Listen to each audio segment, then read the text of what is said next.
we all know where we're at. You guys have been in Waterdeep now for a long, long time, and for this to now be the final session, if you like, in this campaign's, it's a big thing.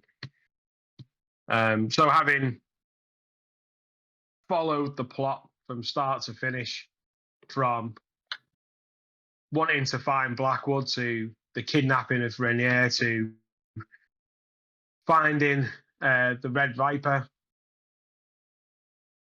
to being part of a wagon race, a gold dragon heist, falling down and being picked back up as a group, making new friends and allies, owning an establishment in terms of the Troll Skull Alley, Troll Skull Tavern. You've come quite a long way, and to follow all the breadcrumbs through the Growlhuns and the various factions that have all been taking over this city, a war between the Zentarim and the Xanathars. You've managed to culminate all your efforts in the Castellanza Villa, where the plot for power was really being orchestrated. And making your way into the depths, you've managed to stifle one half or one side of that fire triangle. You managed to eliminate and close off this portal to hell, where the cultists have been working their dark magics, and leaving the underground temple. You then confront the architect of all of the problems that you've seen over these weeks that you've been there, where Castellanza himself is giving a speech, and you take him on, knowing that you need to end this plot, killing him, but ultimately the demise of Tavis as well. And you were leaving the inner garden, heading out into the outer garden, making your way through the deserted villa of the Castellanzas, and you make your way outside, where you see that people are being held back. And one of the faces that you see, Isla, is Mert, who you know through your connections with the Harpers, and you see him quite far on across this beautifully manicured lawn and whatever else, where the open main gate to the road was. A lot of commotion, a lot of people. Who was carrying Tavis? I was. Jim. So Negan and Thorin were carrying Tavis, yeah? No, I was just saying that Jim. Yeah, I was saying that. Yeah, he was carrying him. Okay, all right. So Thorin's carrying him. I could barely walk. Okay, so yeah, so suffering from your wounds, you managed to make your way out into this outer garden, and you see that there is a lot of commotion, a lot of people being sort of jostling and moving around towards where the inner side of the outer wall is, where that gate is. And like I said, as you look over, and you can see that Mert is standing there, as you are standing there, bloodied and bruised. What do you want to do? I will say this hand's just got home. She had an operation today, so I may have to hop off for 5 minutes. But in the meantime, do you want to do that now, mate? No, I want to. Are we all together? Are we? Yeah. You'd have been walking out through that door, yeah. Yeah, I'll just say, come on, guys, we've got to get out of here before the town guards get here. And I want to head over to Mert, make my way towards Mert. Probably a little bit quicker than everyone else. I'll get a bit of a dash on, to be honest with you, and try and get over to Mert as quickly as possible. Okay. It's around 6 in the evening. And you can see that Mert also sees you. And what you can see is there's sort of a dividing of people There's those that are trying to hold people back, and those that are trying to maybe get past and sort of edge through them. Just make a perception roll for me, please. 16. 16. You can see that a lot of the people that are trying to push their way through haven't got don't look like the nobility that you've seen in there earlier today, but more like City Watch, more like soldiers of some description that you can see, and you can sort of see that a lot of these people that are holding them back with an element of authority are more sort of plain clothed. And as you look over at Mert, you can see that Mert is stomping his huge frame. The giant man that he is. Think sort of John Candy big when you think of Mert with this sort of tash and his almost like royal military sort of attire as he starts stomping over. And you can sort of see that next to him is a slender, older elf, white hair that's just been sort of combed back over his head, and it's quite trim on the back and sides. You can sort of see that he's walking alongside. He's struggling to keep up with Mert, to be honest. Mert's really stomping along, and you can sort of see that on Mert's face he's got a look of concern, borderline anger. Does he seem to be angry with us? He's marching towards you. It's hard to tell. Just approach him. I won't say anything. I'll see if he says anything first. Is everyone together, or are you guys holding back? I'd have been. Guys, I think. Yeah, I'd have been following. Yeah, follow him, but slower. Yeah, well, as Isla gets up to Mert, you guys are just sort of coming up behind, and Mert just looks over and waits. And then he looks over at the elf that stood next to him.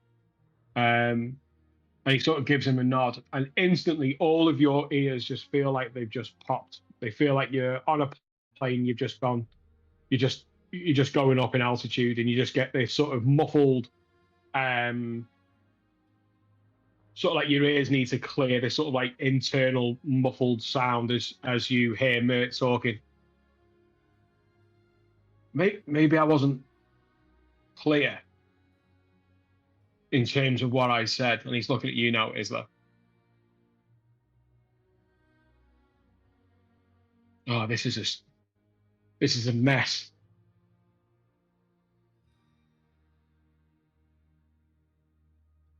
He looks over at the elf, and the elf sort of looks at him. Look, I gave you this mission, this task, because no one knew who you were, to slip in and to slip out.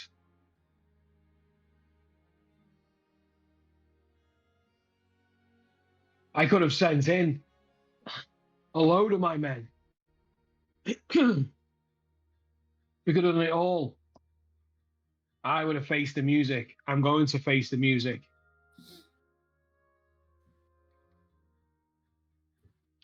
Do I get the impression that only we can hear what he's saying? Just roll an Arcana check.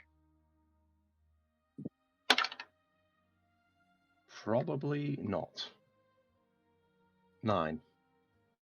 9. You feel that this is something. Yeah, this is something has taken place with this elf that's keeping this conversation private. Yeah. Well, Matt, clearly you weren't clear enough, and I apologise for that. At the end of the day, we had lives to save, and in doing so, we've taken some lives.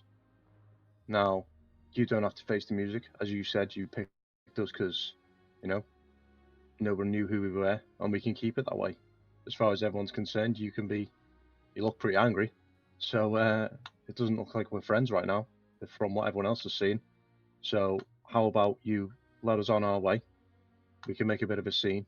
We'll go back to Troll Skull, and if you've got any contacts with Cleric, who've got the ability to resurrect people, that you could send over, revive Tavis, and we'd be on our merry little way out this city, that's absolutely fine by me.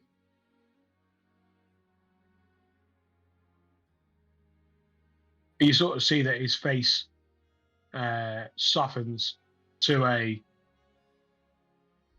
almost a sadness as he looks down at you, as though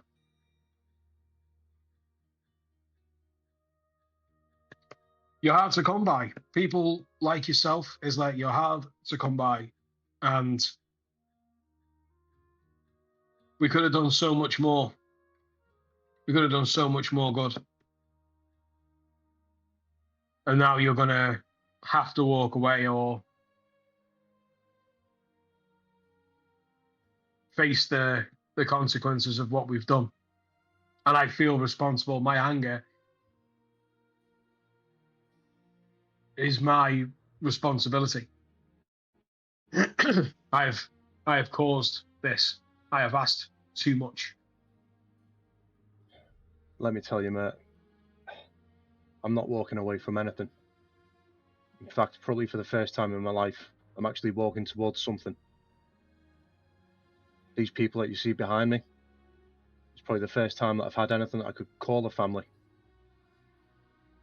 I spent 50 years alone. These people are my family. I'm grateful for what the Harpers have done, the opportunities that they've given me. But all I want now is to help my friend, get him back, and get out of this city. There's been nothing but trouble since we've got here. We came here with a completely different party. One of them's been turned into some monster.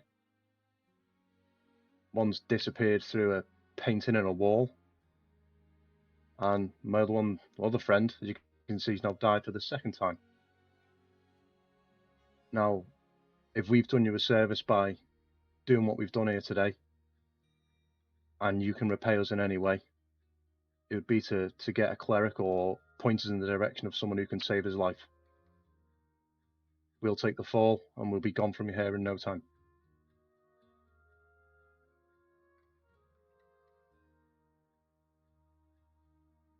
You have the connections that you already need. I'm aware you frequent a temple in the North Ward. I have people that watch. Please don't take offense to that. I will get you out. Right now, all of my men are holding back the city guard because of the risk of poison, and we have tried to keep as many people who maybe have been poisoned from leaving so that we can deal with this situation. We will allow you to leave, but it will not take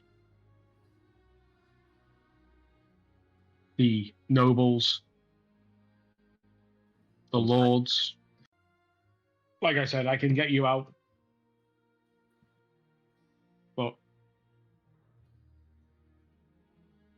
I'm going to have a hard time helping you from the position that I'm in. Well, if it's going to help protect you, I'm more than happy to slug you in the face. No, we don't need to go that far. Time's of the essence. You need to get out and get him with you and try not to draw enough attention. And I'll be in touch. At this point, is the tent still on fire? You can see that there is smoke coming off from behind the wall and the villa that you've been in. How far away is it? Quite far.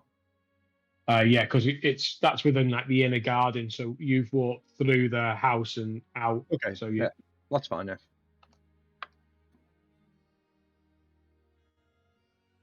Yeah. Just in that case, we'll either take his lead or go past him and start making our way to the entrance. Or I will anyway. As you're walking past, you look round and you can see that Veronica's sort of off to one side and sort of going her own, her own way. You can sort of see that she's moving over and speaking to people that she looks like she knows. as you're making your way over. She doesn't glance back or anything. You sort of see that she's still sort of within control of the situation, if you like. She's still amongst it and doing what she needs to do. You get to, excuse me, got a right tickle. You get to the gate, and you can hear the jostling of people, people sort of pushing and shoving, and we need to be in there. And people saying you need to stay back and bring the cures in. You can sort of see that people are carrying these like trays with like small bottles, like vial bottles with like this green liquid in, as they're starting to bring these liquids in. And as you start to look, as they just make a perception check with advantage. 11. 11. What you sort of notice is that everyone has got the ones that sort of keeping everyone back and holding these vials and whatnot. They all seem to have an article of clothing that's green. Right, These all seem to have this sort of. It's not a uniform at all. They're all different, but they all seem to have a sort of similar theme when it comes to their clothes. They're holding people back. So You get to the. safe to assume they're part of a similar faction, shall we say? Yeah, you could assume that. Yeah. And as you get towards the gate, you can see that there's these people start to hold people back, and they allow you to walk through. And you hear like a woman shout, "Hey, what's up with him?" And there's a bit of jostling. And why can't we get in there? Why are these coming out? What's going on? And all this sort of going on as you make your way out onto the street.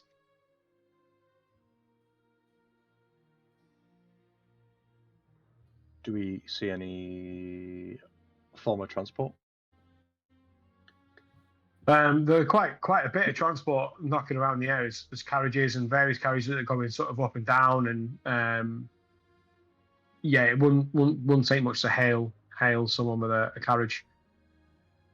Yeah, can we hail one down that's got like a closed carriage, like a Yeah, you do that. There's enough room for you to hop in, and sort of waving your hand, and it slows down the carriage and the horses. You manage to get yourself inside. Did anyone have a off? punch and healing?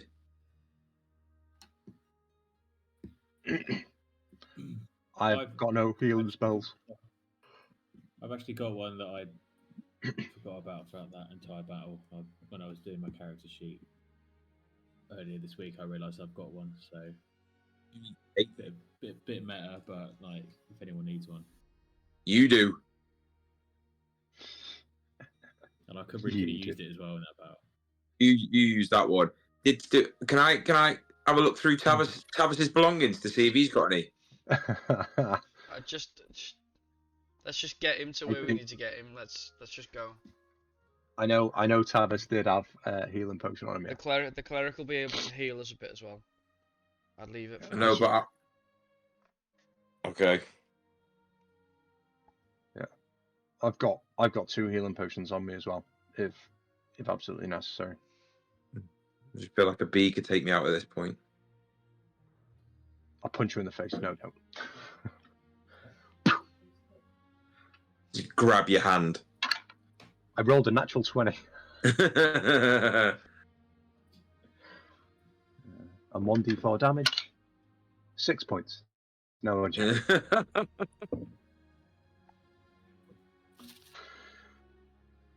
As I'm looking like John McClane at the end of Die Hard, getting punched by a small person. I just see you with like an eye like this. Like. Yeah, fucked. Right, unmute yourself though, Daryl.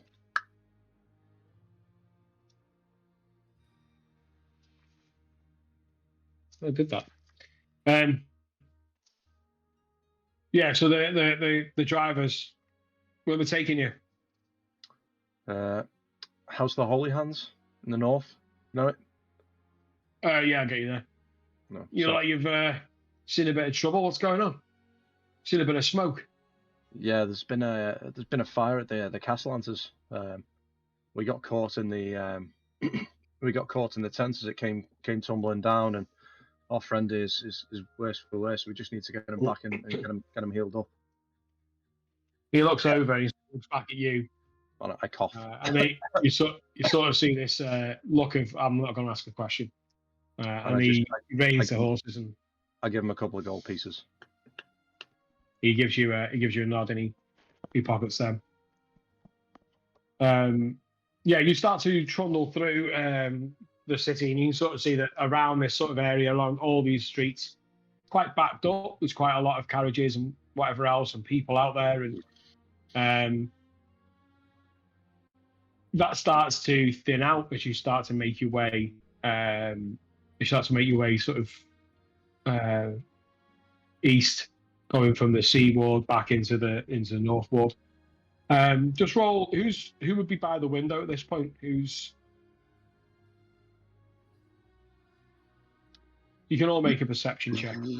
Yeah. So if I said it was, it's because I know I've got good perception. 19. 19. Oh yeah. Well, you'd see him. You both see him as you sort of hear it, and you hear like a muttering outside. And as you sort of look up, you can see the underside of these huge griffins flying lower than you've ever seen them. You see the griffin cavalry now is flying over in the direction of the tavern. You're probably traveling for a good 25 minutes as you're meandering from street to street. Still quite busy in the day, although it's sort of tailoring off now as it's getting towards 7 o'clock. And you come to the large, ornate, open square, paved square. The building's all sort of nestled around this one sort of stout temple in the middle of the House of the Holy Hands. He pulls the reins outside the door. You can see that the door is ajar. Right, well, you all getting out of here? Yeah. Well, I hope you have a friend. I hope your friend's all right. Yeah, and I look at him dead in the eye, and I take out 1 platinum, and I just say, if anyone asks where you took us tonight, you took us to the docks, and you saw us getting on a ship. Took who? Took where? He gives you a nod. Yeah, give him the platinum coin. And Yeah, he gives you a nod, and you sort of see that he has a look of genuine concern. You seem like a nice person at this point, and maybe a little bit wary of.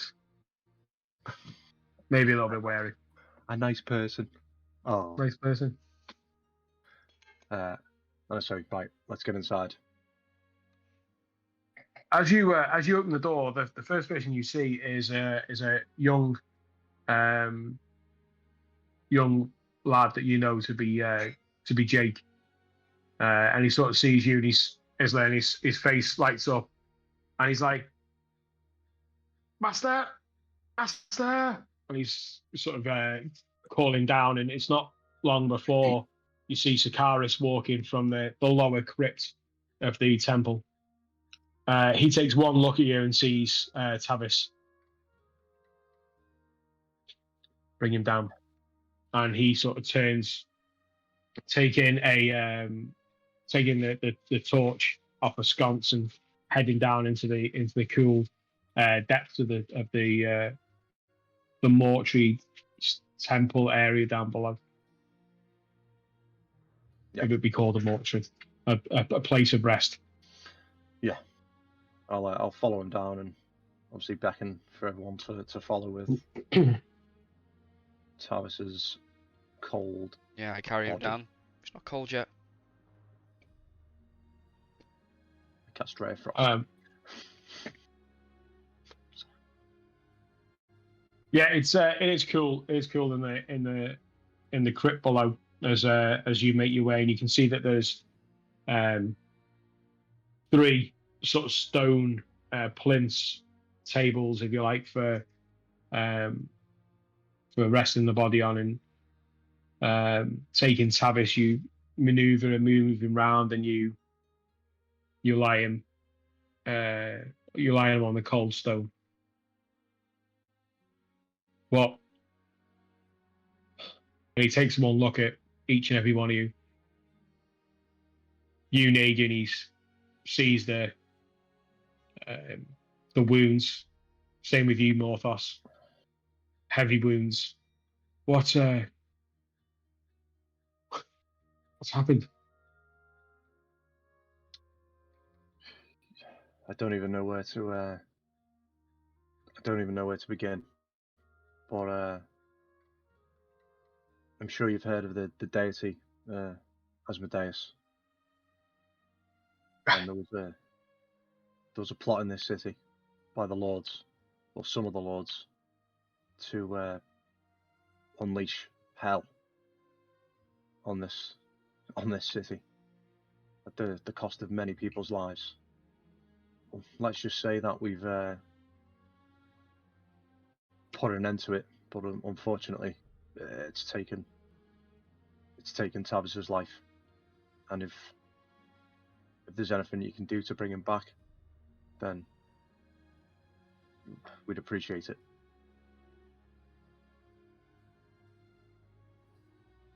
This is beyond me. I'm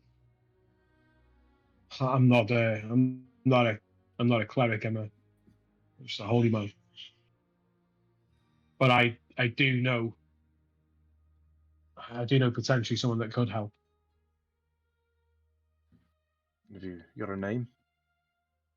You don't need to worry about that. What we got to really worry about is the cost. We can cover the cost. Just send for him. I mean, it's a lot. Send for him. And he looks at Jake, and he takes a small piece of scroll, and he etches into this scroll. You sort of see him writing away, and then he rolls it up and he passes it to Jake. As quick as you can, boy. And he gives him a nod, and Jake sort of nods, and you can sort of see that there's something going on here that looks like it's forming a partnership. Jake being a runner, and without fail, he's legging it up the stairs fast as he can. I'll do all I can. I'll prepare the body as best I can. He'll be here for midnight. Whatever you need to do, wherever you need to go, if you need to heal up, and now's the time to do it. We'll be back here for midnight. Right. I think I don't think we're going to be in this city that long. I think we may need to go back to and collect any bits and bobs that we need, and speak to Frederick, and maybe tie up some loose ends there. I think by tomorrow morning, the whole city is going to be on the lookout for us all. Sakaris, I'm sorry for bringing this to your door, but hopefully no one should find you here. But we'll leave and come back for midnight if that works for you. Don't ever, Isla, don't ever apologise for bringing what you've brought to my door. You have brought a lot to my door and a purpose to my life. Just give him a affirmative nod. He gives you a nod. Now, go. Be back for midnight. Cool. So, guys, what do you think? Get back to the tavern and have a rest there. Maybe try and I'll bandage some of the wounds for you, Negan. See if we can't fix you up a little bit. Yeah, I'm gonna need something before I can't move. I'll just give him a potion of healing. This is 2d4 plus 2.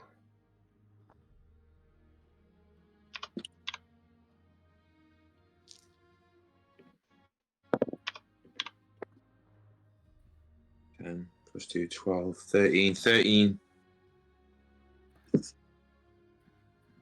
What was it? Got 13 altogether now. Oh, you got all up.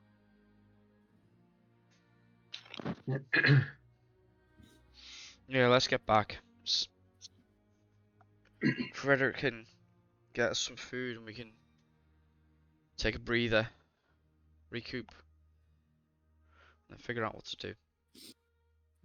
I know I haven't known you guys for that long, but if I'd be welcome, I would love to accompany you. I know how much your friend meant to you, and I just apologise that happened. Well, I think after. Go on. No, I just think that, you know, I think I fought well, and I did all I could. And I think we really made quite a good team. So if I'd be welcome, I'd love to accompany you. Well, at the end of the day, you helped us with a plot in this city that really was not your battle to have. But I believe now we're all going to be wanted men. So I think you're stuck with us as much as we're stuck with you. So let's go back. Let's collect ourselves and get a plan together.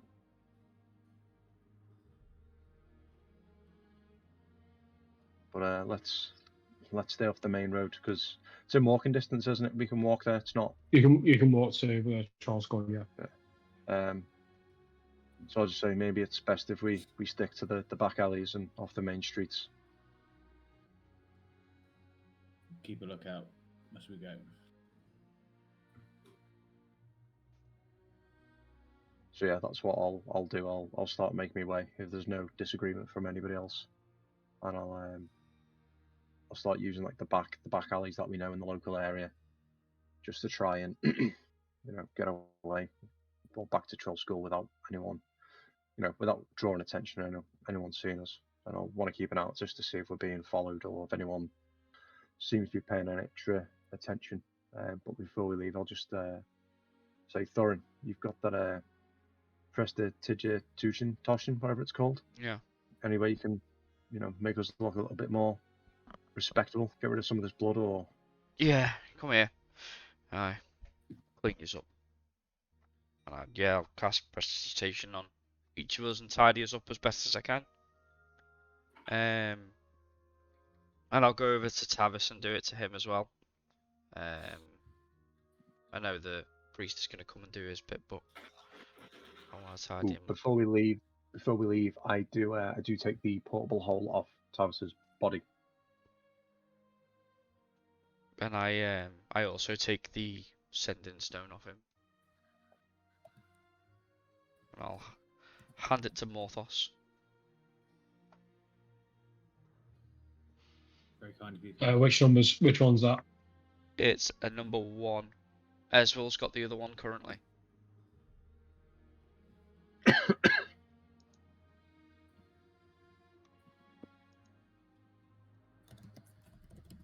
Cool. Okay. And as I do it, I just kind of rest my hand on his shoulder and go, it's kind of fun stealing stuff off the thief. Just give a little wry smile. And just give him a not a slam on the chest, but like a little. And see you at midnight. Let's go. And then go.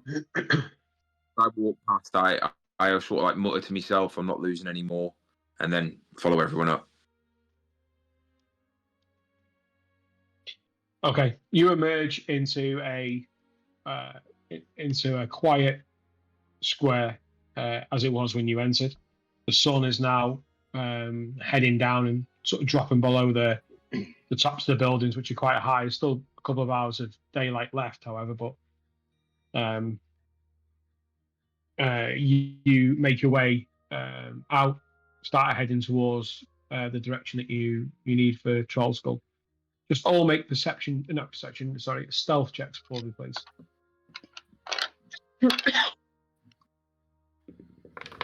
Great. 14. 12. 16. 18. Okay. Yeah, you head out. You can see that there are people getting on with whatever they're getting on with their day-to-day business. You don't see anyone that's looking like they're out observing, and keeping an eye out for you. But you keep a low profile. You're working your way in between the sort of more shadowy areas of the street. Try and stay pretty inconspicuous, although with a half orc and a dragonborn in your group, you do stick out a little bit. And it doesn't take you long before you're walking now and heading down towards Troll Skull itself.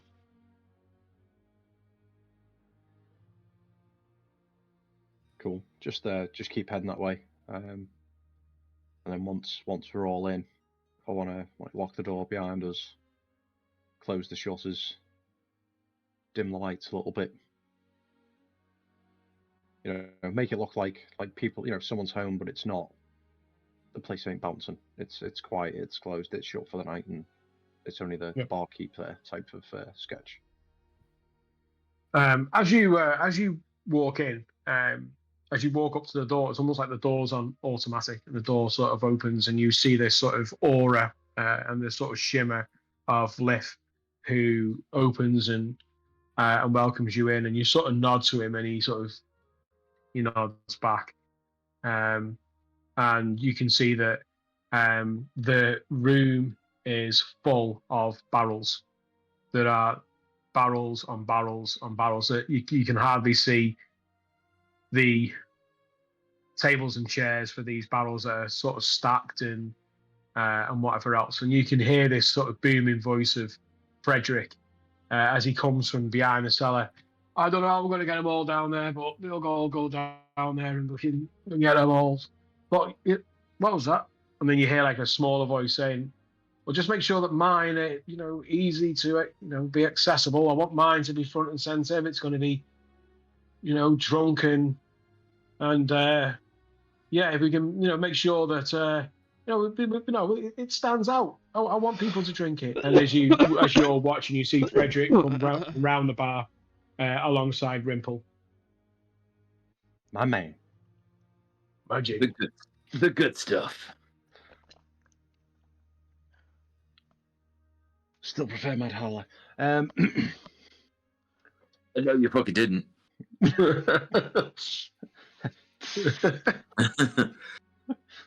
Just midgets scrapping. Dwarf fight. Let me go, let's see. Evening, Frederick. Rimple. Here they are. With how did you get on? I mean, wasn't expecting you back so soon. I was going to put all this away as a bit of a surprise. We've had a little bit of an investment from our friend down here. He's well, we're thinking if we can't beat Casper Reynard, well, then we'll club together and beat Casper Reynard. Isn't that right, Rimple? And Rimple's like, yeah. Well, why not? What's he going to do? What's the worst he can do? I mean, you're adventurers, and and this is your place. Not going to come along and burn it. You're renowned now. We should be pushing back against them and the power that they wield. And you sort of see that he's sort of slowing down as he's talking, as he's looking from face to face, and sees the expressions on your face, each and every one of you, and then sees the missing party. Looks at Frederick. What's going on? Where's Tavis? So it's It's been a hell of an evening. I think we might all want to drink and sit down for this one. It's been a day. And he looks up at Frederick, and you sort of see Frederick's shoulders just sag straight away, and he sort of looks, for a Goliath and his grey complexion, he actually looks pale. And he sort of turns and silently starts to pour the drinks as you start to find seats to sit in. One by one, he starts to bring them over and passes some to Rimple to bring over.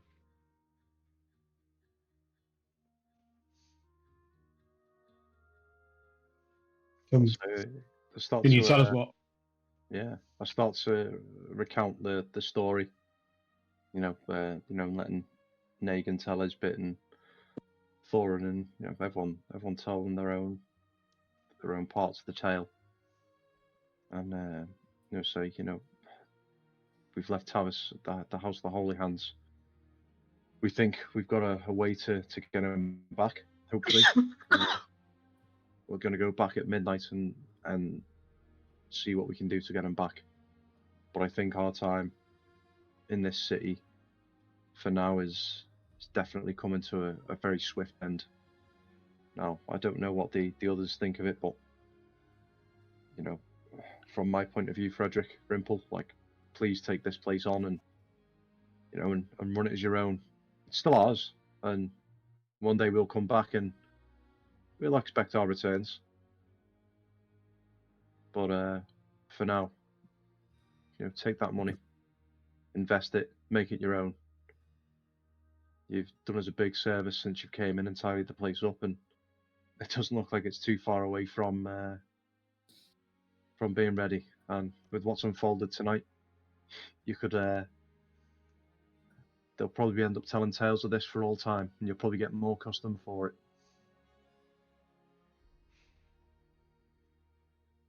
He goes to utter words and closes his mouth and stops and pauses. He does this several times. Frederick. I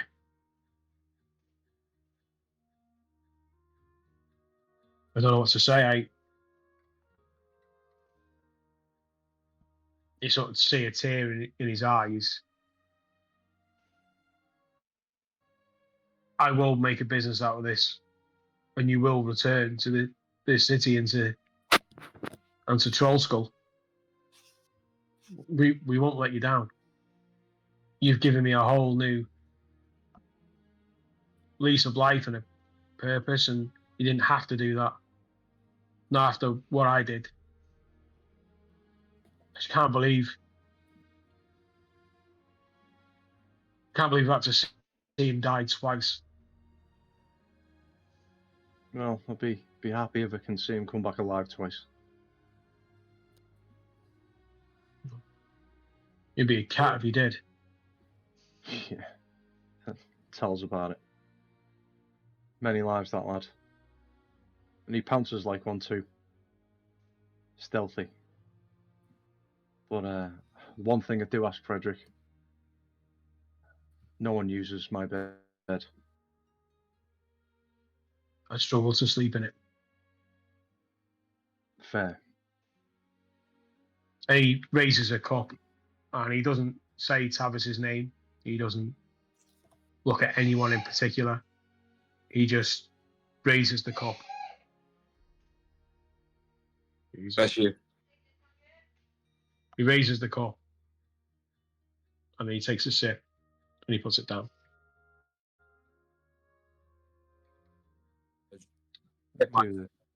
Out on the floor, and then drink the rest of it. Yeah, You muted, Jimbo. It's because I was talking to Steph, sorry. Is she alright, by the way? Yeah. Is her brain on the floor? She was just, sneezing, and then she was asking if I needed anything. Has the wall come down? The power. Often pop. Where will the little Sneeze. piggies live tonight? Sneeze the door down. Sneeze the door off the hinges.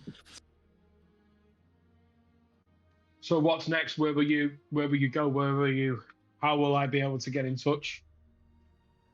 Well, that's a conversation that I think we're about to have. Probably best you don't know. For now, at least. I think the thing for me is if we can, the target needs to be to go back to the House of the Holy Hands later on, get Tavis, and try and slip out this city before dawn. And So soon. I don't know what ruckus we've caused, to be honest, but I know well enough that the death of a lord will have the Griffin cavalry tearing the place upside down. And I look over at Negan, and I'm like, it's not like we blend in. No, we've got it on our back now. You know, we've got to own this. We will know. We've got our plan. We get out of here by dawn, hit the road. I'm sure we've got places to go and things to do. But I'm sure by this we've got more renown than ever.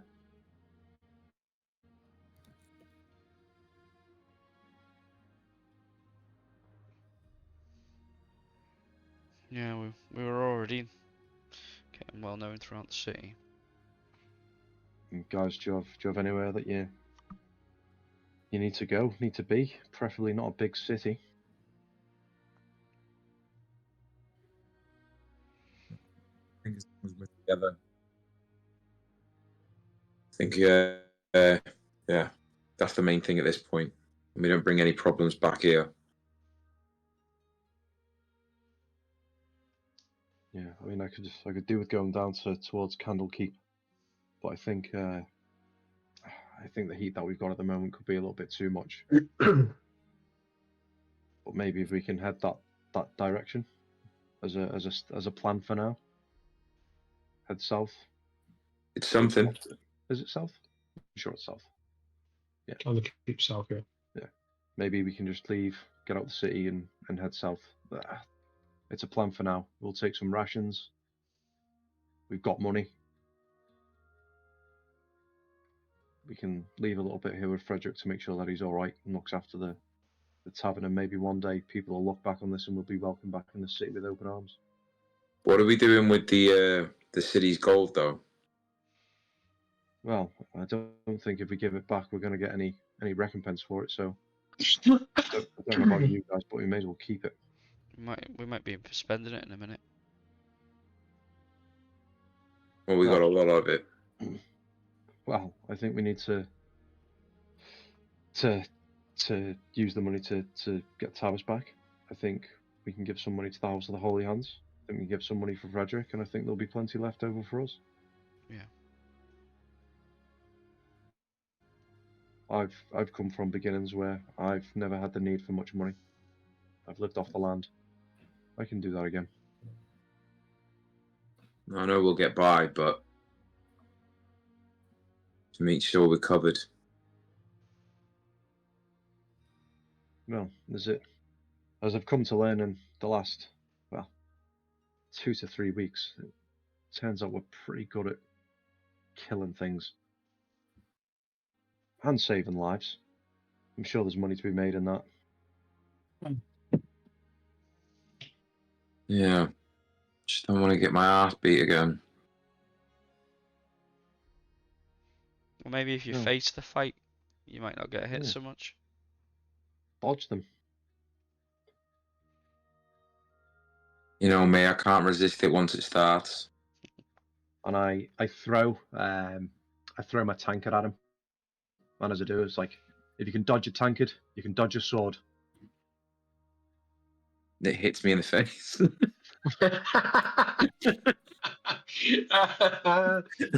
Yes. That's one of the that's one of the 7 Ds. Yeah. I just I let out a little chuckle probably for the first time in a couple of hours. Mm. No, I agree. I think I say to Rimple, I've set up, or Obo set up a lab in his room, which I kind of took over. Stuff in there makes, well, there's stuff in there that you can make healing potions out of. It could be a nice little side business. You're a man who likes to tinker and play around with things. You know, if you want that set and sell your ale and sell some potions or come up with some interesting drinks, then I'm sure Frederick will be able to sell them, and with the Liff as well, I'm sure you could have some real fun. And he stays quiet and he sort of snods. I don't know. Maybe you could come up with some unique drinks with the aid of your potion abilities. Maybe one that makes people have a silly voice or something, or maybe even the healing potion gives them a little bit of a kick when they have a drink. Make them feel a little bit better. You know what? I've always wanted a chocolate factory. Yeah, I think there's definitely a shot that you could possibly make. Like I don't know, call it a hard on. I think you get the idea. Little blue drink. Yeah. Yeah. Isla's hard on. It's got a ring to it. I like it. Got a ring to it.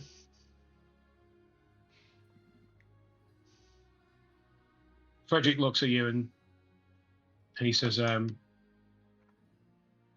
we do have a small problem. We still have a body in the basement.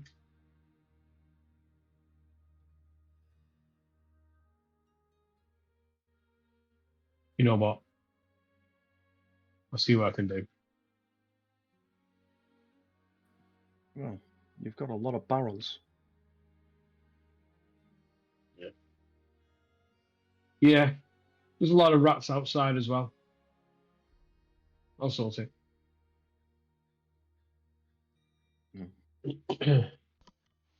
As you all sit and stare into your cups, you hear from outside the trundling of a carriage, and the carriage comes right up to the front of the building and starts to turn round and looking to face back out the street. As you peer out of the window, you recognise this carriage. It's the same carriage that Mert had shown up when he requested your audience. And you see from this black carriage, you see the door open, and out steps a tall, thin elf with white hair slicked back, same elf that you'd seen alongside Mert. He just stands by the door of the carriage.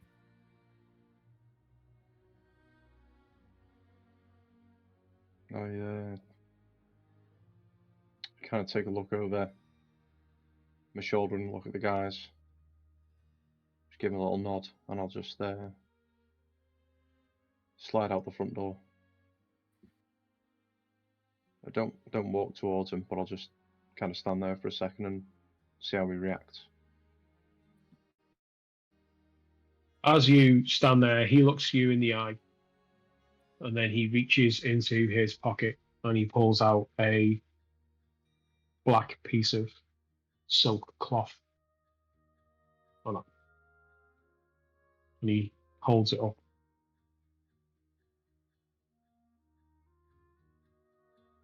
I'll make my way over.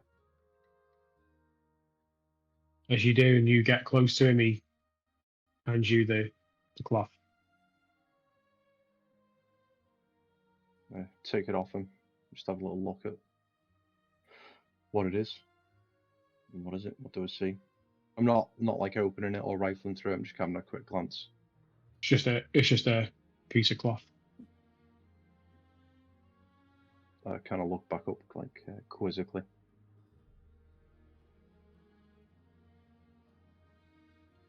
You're not to know where you're going. Please get in the carriage, and please place on the blindfold.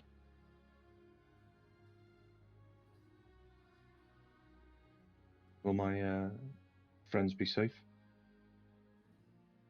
Your friends are going to have to come with you. And he pulls out another piece of cloth. He holds it up, and he turns towards the windows where you can see nothing but the reflection of the street, but knows that deep in there someone's watching. And he holds up the cloth, waiting. From inside, you can see that Isla's holding up this piece of cloth.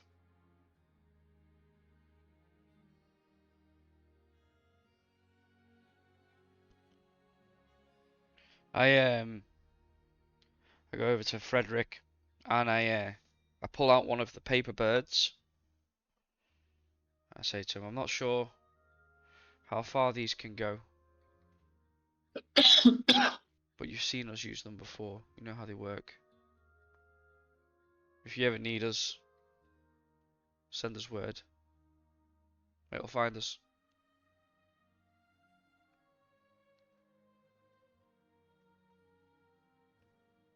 Come on, guys. Looks like our rest is over. Back to it. Out of curiosity, how long were we in the tavern for? Could we class that as a short rest for those who wish to heal? Yeah, I'd class that as a short rest. So, hit dice, babies. Hit these. If you need them, use them. Fortunately, I was in a tree, so it didn't really affect me too badly. Oh no, we knew that. I was in a tree, It was in a tree. Mr. Potter. So what is it for a short rest? So you can use your hit dice. So below your hit point, there'll be a little box which says hit dice. So you should have 6 of them. 1d10. So you can use up to 6 of them.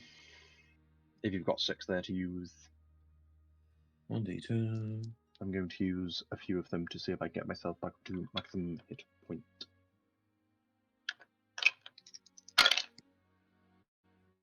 That's superb. A 9, an 8, and a 2.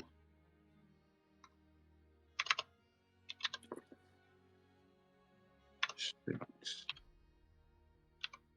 11. 17.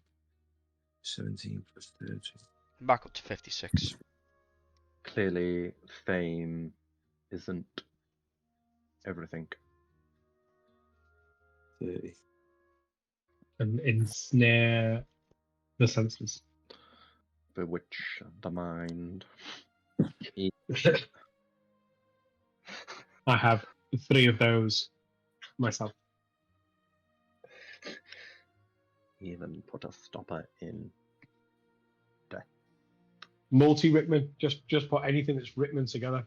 Yeah. Got its heart out with a spoon. You ask for a medical. I give you Mr. Potter, our new celebrity.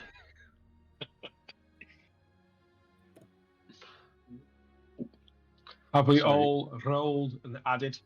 Yes. Just, Sorry, just sorry if you call that fart on the old sound there. Oh. I can tell you that it smells delicious.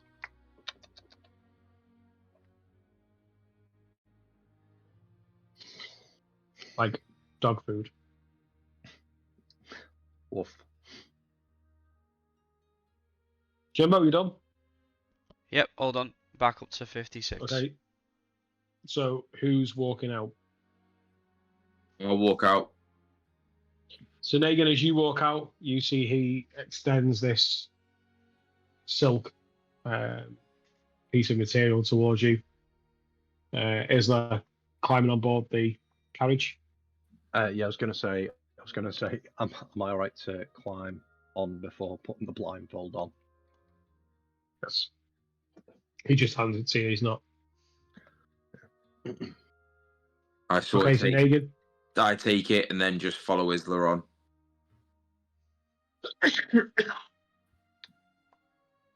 Oh yeah, as Negan gets on board, I say, well, if we die today, I don't think I'd do it any other way. This is how we die. But it might be for Tavis, because we're not going back. Maybe. Bazinga. Bazinga. We're getting on board. We're getting on board this carriage with no idea where we're going, and we're meant to be back at the House of the Holy Ends by midnight. Might ask that question. So I just say to the elf, we do need to be back at the Holy Hands house by midnight in order to try and save Tavis. Is that gonna happen? And he turns and he just pulls out the next silk scarf and holds it up. Who's next? I didn't like Tavis that much Yeah, anyway. I take it. Morthos, you With the walk out.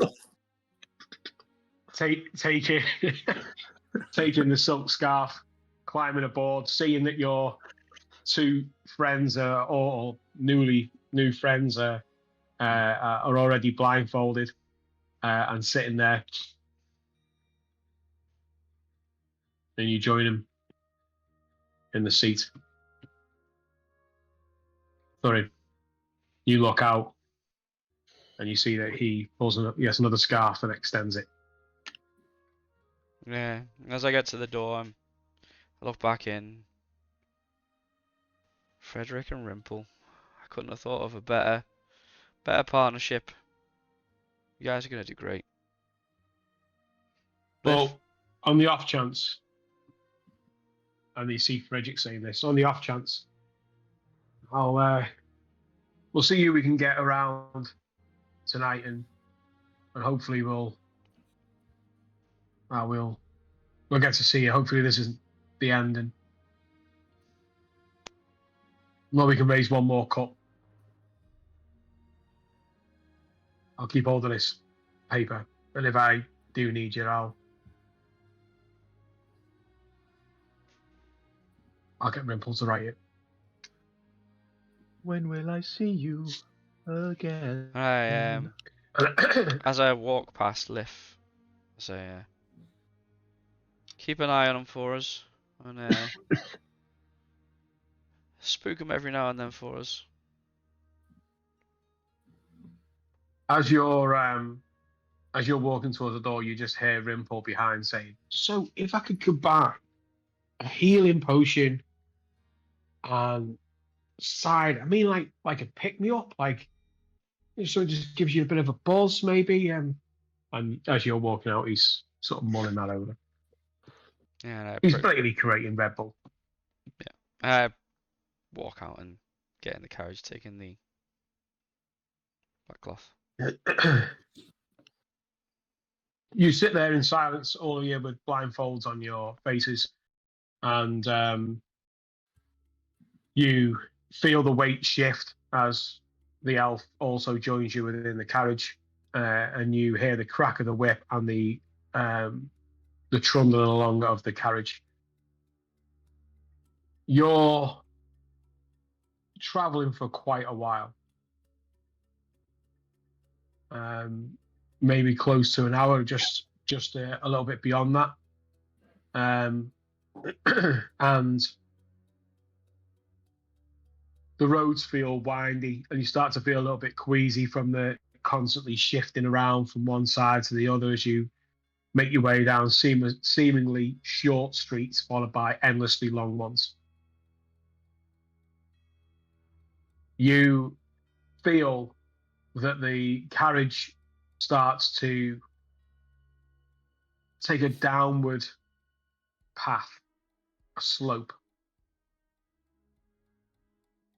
And you hear that the chatter of general life outside, of people, of carriages, of kids playing in the streets, of hammerings and whatever else that goes on, starts to disappear entirely and go quiet. And all you can hear is the squeaking of the axle and the clopping of the horse's hooves. And you feel that the angle starts to become a little bit steep. Before long, the carriage comes to a stop and the door opens. And there's a few moments of pause which seem like an eternity before you're instructed by the elf to remove your blindfolds. Each taking the blindfold off and rubbing your eyes and feeling the dim light, and it is dim.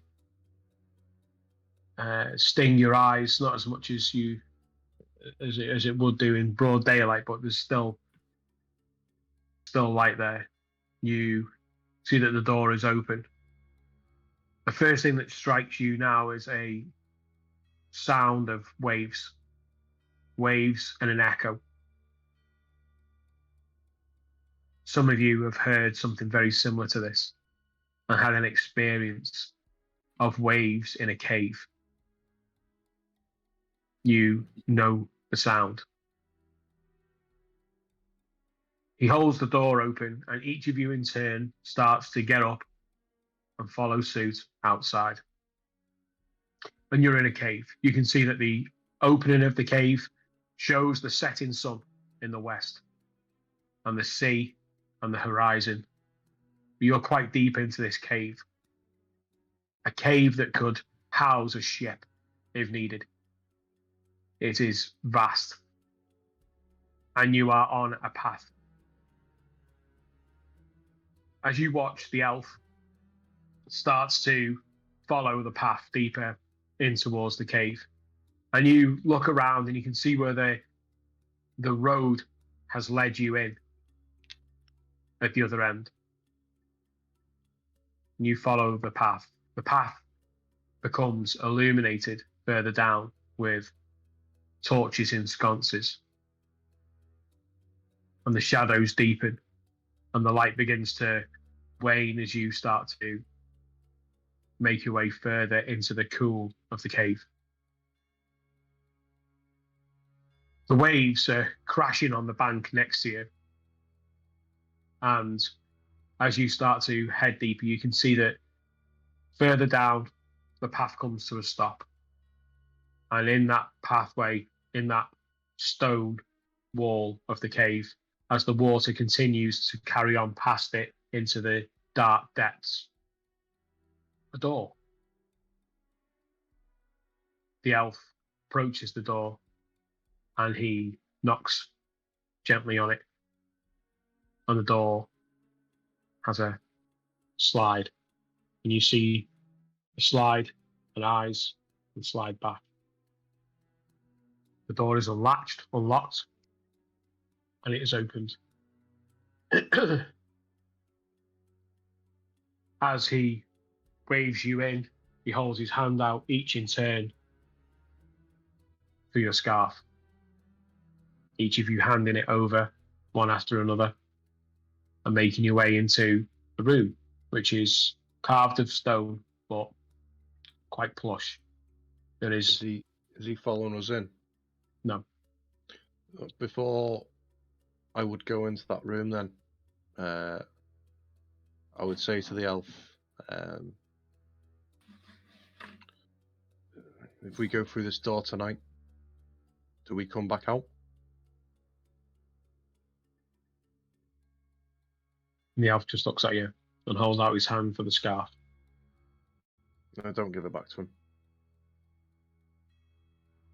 He nods and watches you. Got my friend. He's lying on a table. And he's waiting for midnight to come around so that we can try and save his life. Now, we need to make sure that the money's there so that he can be brought back to life. And we need to make sure that if he wants to find us, he can find us. Now, before I go through this door, I either need assurances that we can get there to save his life, or that I can trust you to take the money and the note back to the House of the Holy Hands. And in the event that he's able to be brought back, he's given the option to come with us.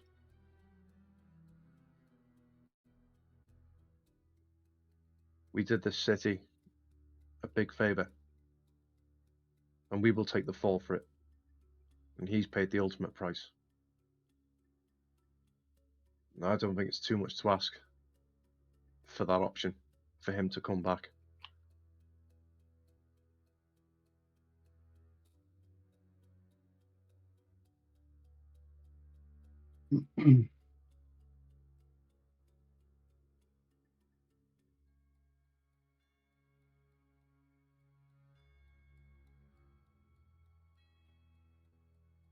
He looks you in the eye. Not many people have gone through the door that you're heading through. And I certainly have never been through that door.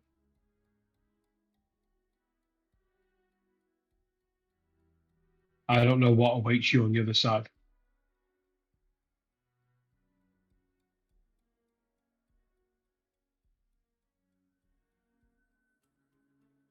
But it's in your best interest that you go through.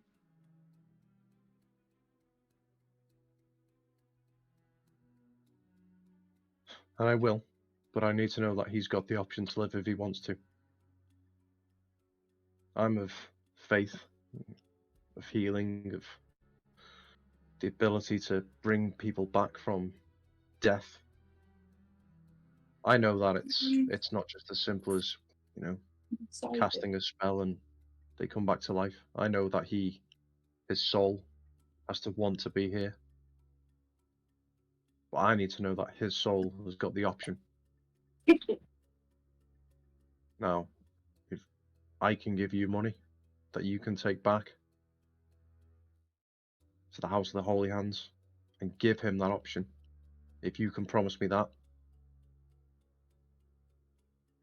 and let him know where we are, I will hand you the scarf and happily walk through the door and do whatever is asked of me. But he needs that option. If he doesn't want to come back, then that's absolutely fine. He's died twice. I probably wouldn't.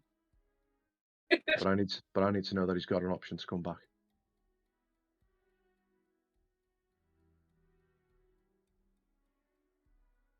As a harper, for a harper, I'll do what you ask.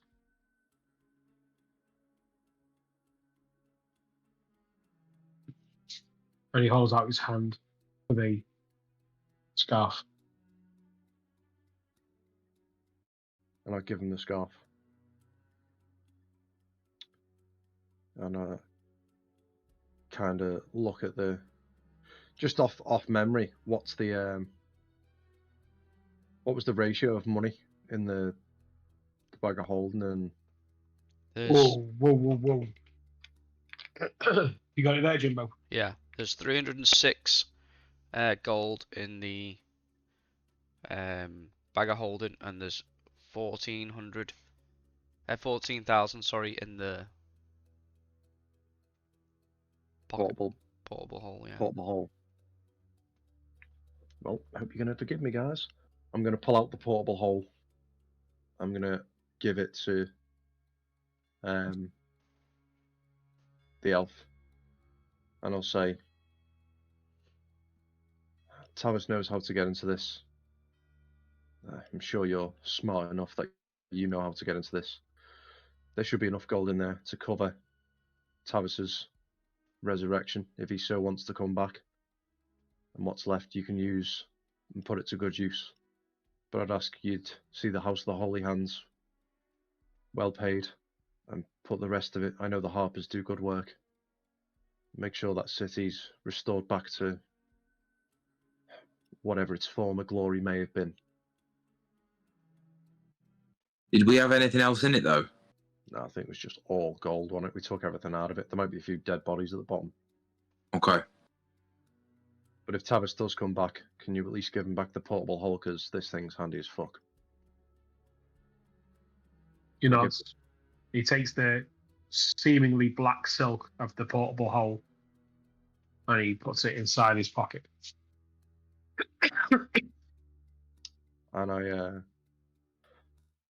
pause for a second and I lift up my lapel and I take the Harper's badge and I pass it back to him and I just say, I'm sorry that I let you and everyone else down and didn't do what was expected of me. And I'll hand him the pin back as well. He stares at the pin and he said, let's just be clear. There are two reasons why you're here. One, because you did help everyone out. And two, because of that pin. So if I were you, and he sort of reaches into his own lapel and pulls it round so you can see his golden harp, I'd put it right back where it was. And with that, he turns and he walks and he strides back towards the carriage.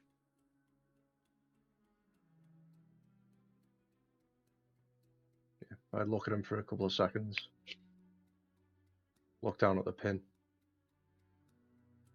put it back on, and go through the door. You're in a small chamber, which is really sort of moody lit. It's really dim. There's a lot of wood paneling, and it's well sort of refined and decorated, but it's really, really dark. And it's just a room with a door. As the door and the doorman closes the door over, sealing you inside the first chamber, a second door opens up to a second chamber. You see a larger room, this time with two guards. Probably about twice the size of the room that you've been in. This one contains boxes. And as you walk in,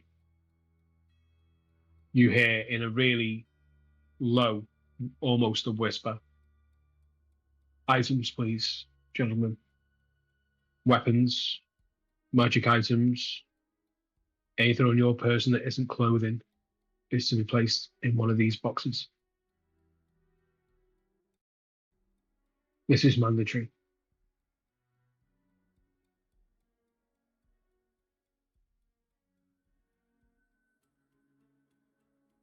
If any of you have any ideas of keeping anything on your person, it will be detected going forward, and it will not help your case. Will we get our items back? He just leans back against the wall, folds his arms.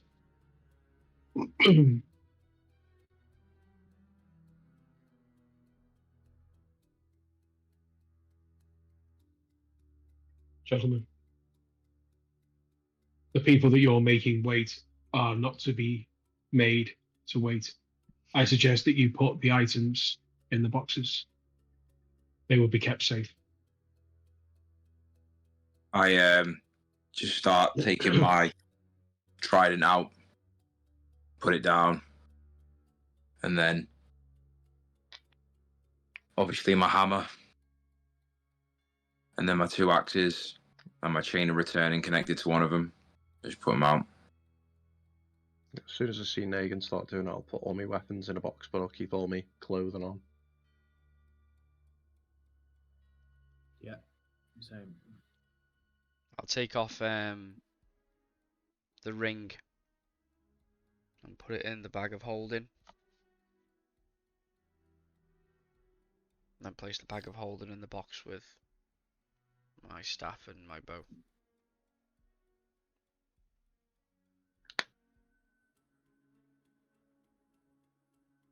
Lothos. Yeah, just go to take my daggers out. Thrower, bolts, arcane focus, gentling stone. Put it all into the box begrudgingly and banging about a bit as I do it out of frustration, but ultimately put them all in the box. With that, the second guard, these are dressed in black, and they don't seem to be wearing armor or even seem to be holding weapons of any kind on the person. And you see that he releases a latch on this big, large, studded door, black, just like the rest of the room. And he opens it, and you see before you a 60-foot long, narrow passageway. Is it lit? It's as dim as the other rooms, but it is lit, yeah. Okay. Make my way forward. As you start to get about halfway down, you see that the door at the other end is opening as the last person is entering the passageway. The door behind is being closed, and you see another dressed in black guard at the other end. As you approach Isla and you get to the doorway, you can see that this opens into a huge round chamber. And instantly you can see that you're on the floor of what is essentially 2 levels. You can see that above, although you can't pinpoint the light, there is a light source coming from above that's shining down into the center. And in the center of this round room, you can see a round dais in the middle where this light is shining. The guard says, please make your way into the middle. Is there anything on there? No.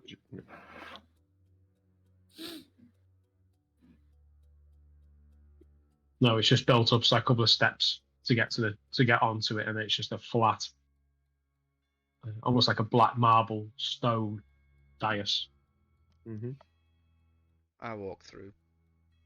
Step up there. There's no point in hesitating now. Yeah, follow suit. Okay, throw and roll a perception check.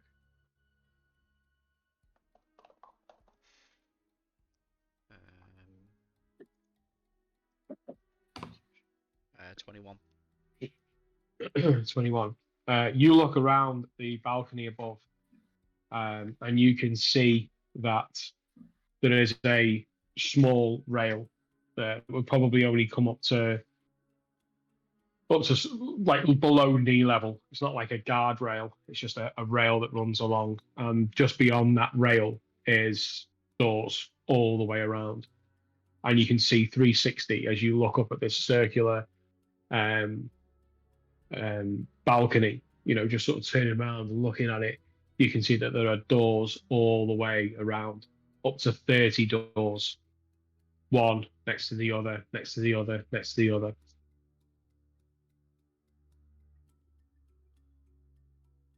You all go up on the dais? Yeah.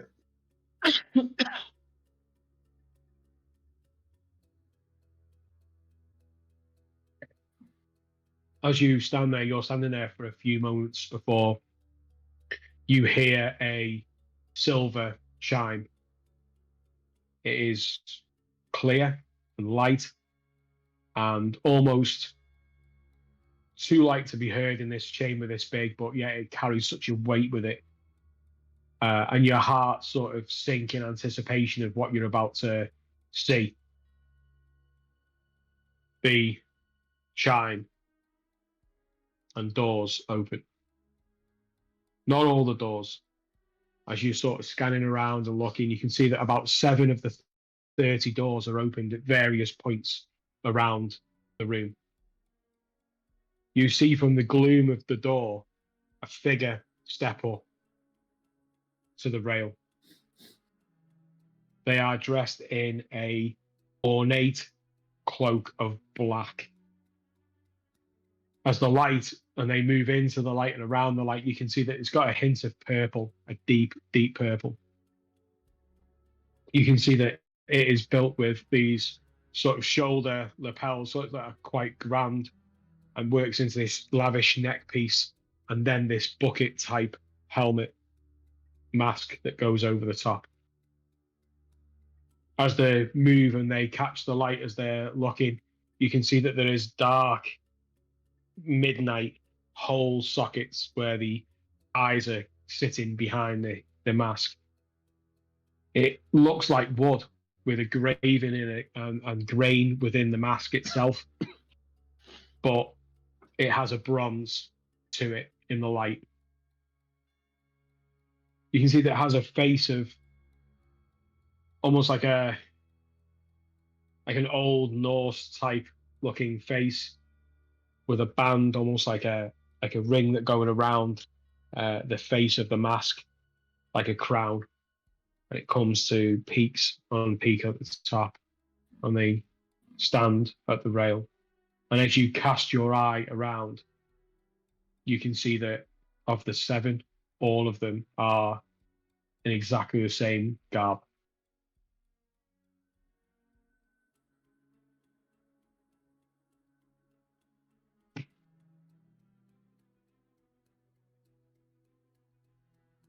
Can we see any markings on the attire?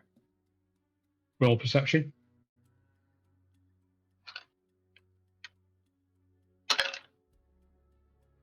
Hmm, 22. You can see that there is like an amulet on each one. It has a blue and a yellow, almost like a moon shape that's sort of on its side, lying down. And you recognize that as the symbol of Waterdeep.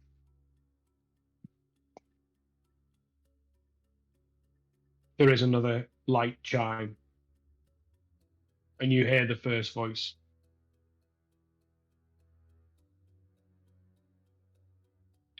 I think this is a waste of time. We should not even be here or summoned here for this, for these criminals. You hear another voice. We don't know that they are criminals. And the first thing that you sense is that the voice is exactly the same. That is why we're here. You hear another one. What are the charges? Another one you see unfurls a scroll and peers at the list. Of the legal code, part 1 count, murdering a lord. You hear that there's a taunting and intake as people start to shake their heads at this and look around. There's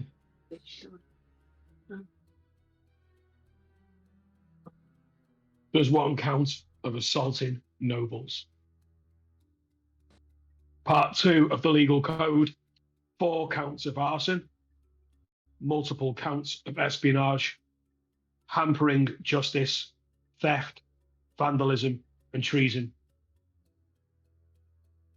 fencing stolen goods, and littering. Part 3 of the legal code, disorderly conduct in a temple, allegations of tomb robbing.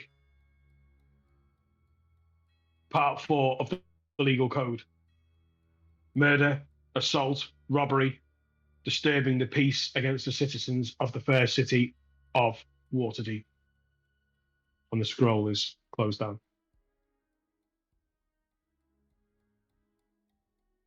You hear someone else. How do you plead?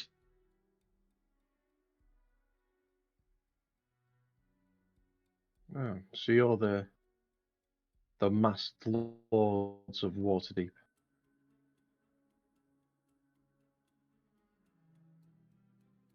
It's an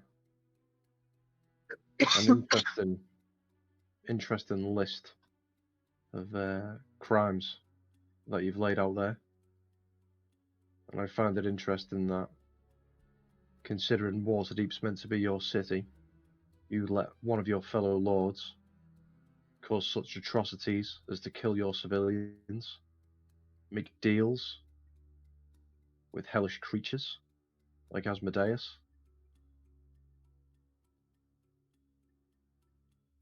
and yet you come here and accuse us of assaulting nobles and this and that. It's embarrassing. We've done you a favour here today. We've given you the opportunity to make your city a better place, as far as I can see. And if we're to be punished for that, so be it. We'll go down fighting.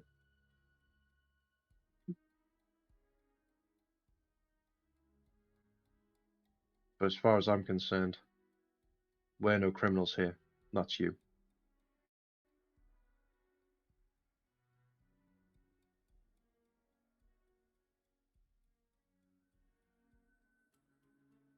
You hear one from behind.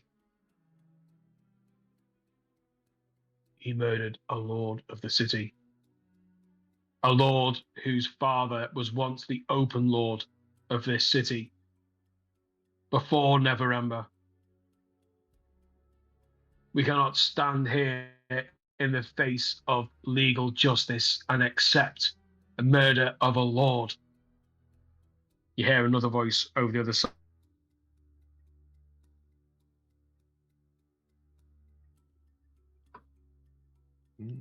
Is he going for everyone else? Yeah, I thought that was me then going funny. Just as he was getting real dramatic as well. Hmm. I know, yeah. He's probably on a roll there, isn't he? Yeah. Start again.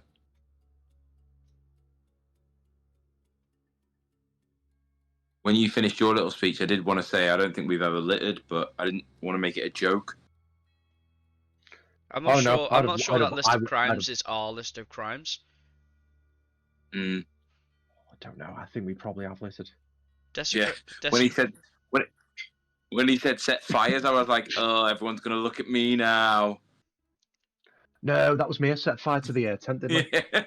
Desecrating No, that one temples was and me. stealing from temples. I don't know what that's about. Yeah, I'm pretty sure we've done that as well. Did we? Yeah, man. Yeah. I thought that was Blackwood. Guilty by association.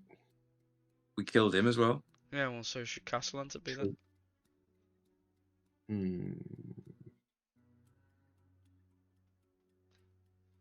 Yeah, we've definitely disturbed the peace. Definitely murdered civilians. How many lords and ladies and nobles did we save? Yeah, we saved a lot of lives, but we did kill a big brain as well. So Yeah, but once again, that was a good service. It was only half a brain. it was still massive. Just as Daryl was getting on his roll. Mm-hmm. Sorry Right. about that. They're putting fast fibre in the building and keep the inside No, up. no. You hear the reply. He was a devil worshipper with a plot against the city, regardless of the law. Where does the law stand? Against a crime, regardless of who.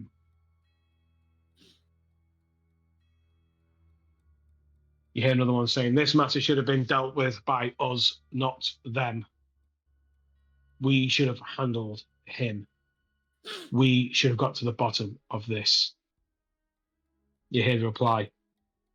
Then we will be at the doorstep of hell. There's far too much corruption, even between us, to secure the right outcome. This needed to be done.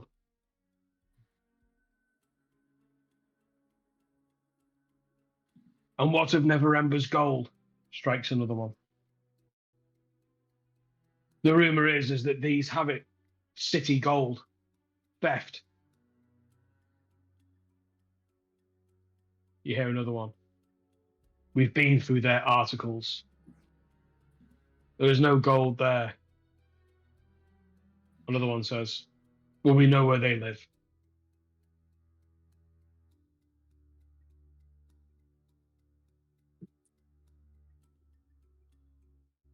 We must conclude our arguments. Another one says the penalty is death, regardless of everything else that they've done with the Lord. One seems to be back in your corner a little bit, and it keeps going back to that same door, that same doorway. Just roll a perception check. Part of me really hopes it's Sildar. 23. Nice. From what you can see, as you're looking from one to the other, is all are identical in height, build, weight.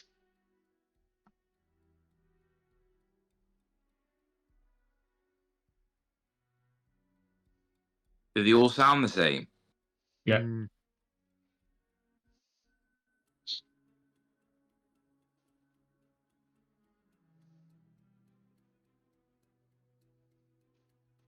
How many of them are there?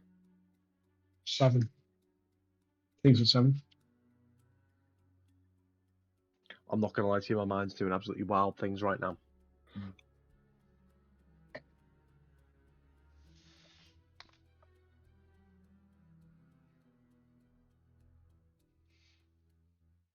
You hear a voice, the one that's been fighting your corner. I vote for banishment. I think they've done enough to save their souls. I just thought I'll just chip in and go, well, this man speaks good sense. We've already done you a good service, I feel, for this city, and I'll hold my hands up.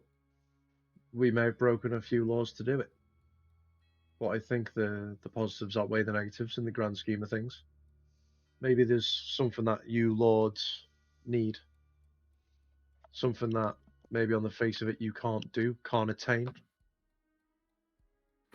How about a little deal? How about we get our lives and maybe we can do a job for you? We've shown ourselves capable. You hear a voice almost ignoring what you're saying.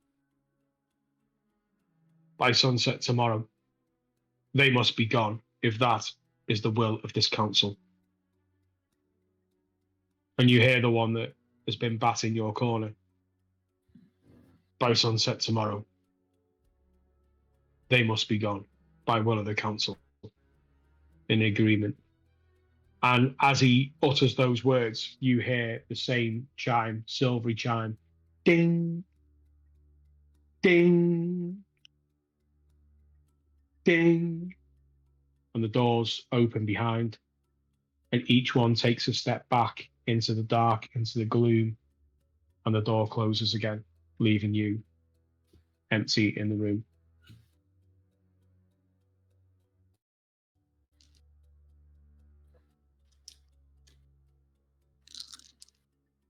Well, that went well. The corruption in this city is sickening.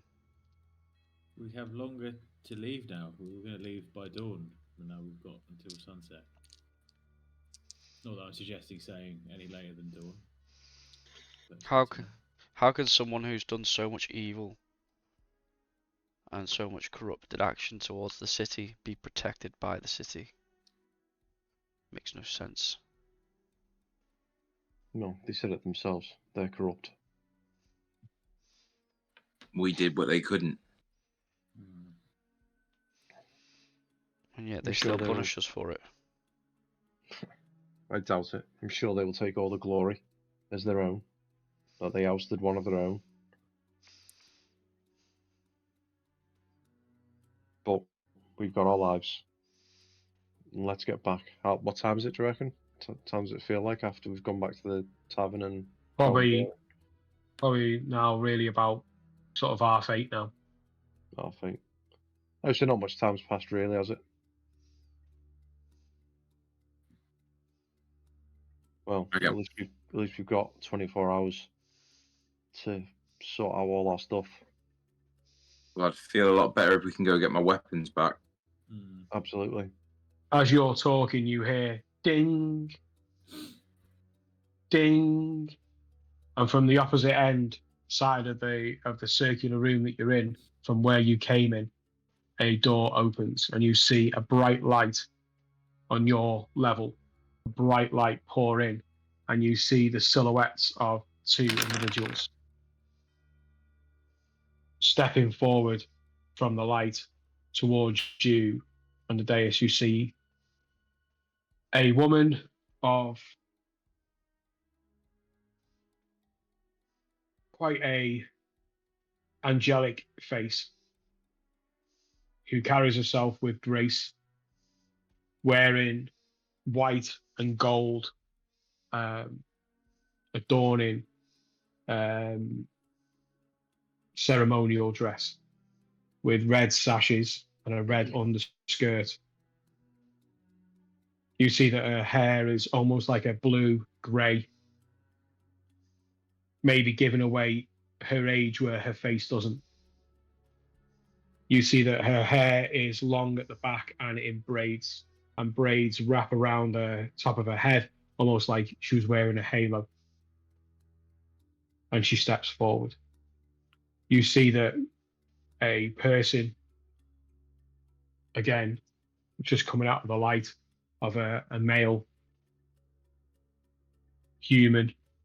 And as your eyes adjust and they step through, you recognize the face of Jalas the Silvermane.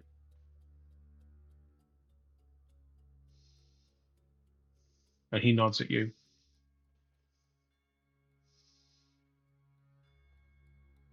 Who went for that conversation with Jalister? Was it you, Thorin? Yeah. Yeah, chat with Negan as well. Got to say, I can't remember. It was two of us, wasn't it? But I don't think it was me. Yeah. Start to approach him. You don't have to go much further, she says. We shall meet you in the light.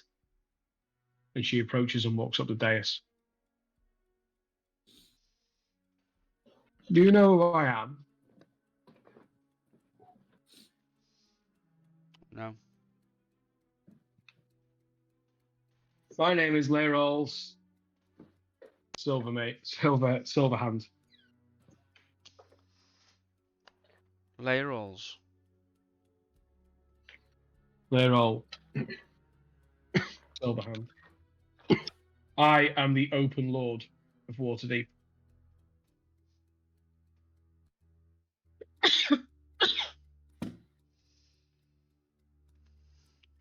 I couldn't help but listen in on this pantomime, as I do from now and again, where the mass lords themselves are plotting and scheming and creating their own opportunities to their own ends. It amuses me, but it helps me to have a grasp of what's going on in this city. I can call time whenever I want, and they must leave. I just got a bit bored of their chatter. But to be fair, I was about to walk away, but then I heard your offer. It was an offer, wasn't it? And she looks at you as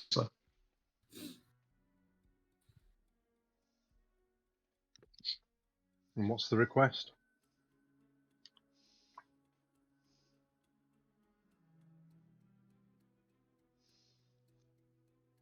I have been the Open Lord since Lord Neverember was ousted years ago. I come from a rather unique perspective.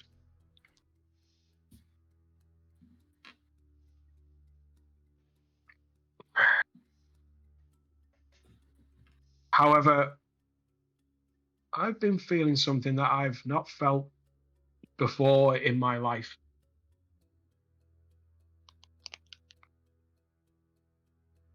I have become weakened.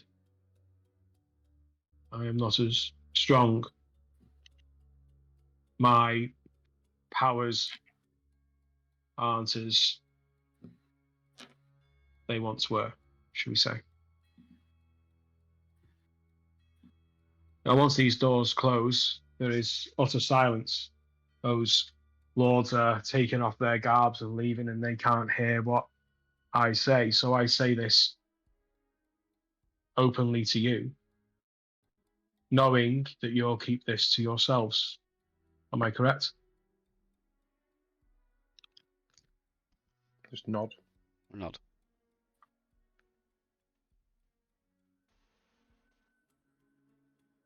I have been feeling like my powers have waned for some time.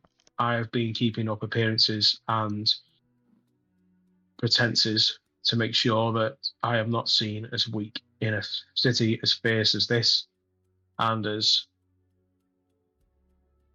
corrupt and contrived as this. That can be quite difficult. As you can imagine, there are plenty that would like to put a knife in my back and steal the power for themselves. Now, I know that I can keep this up and I can keep the balance up for some time, but in the likelihood or unlikelihood that I need power again, I would come unstuck. I have been researching in the libraries. Do you recognize the name Hallister Blackcloak?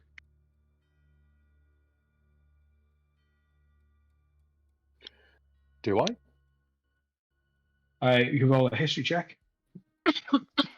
I can certainly try. 13.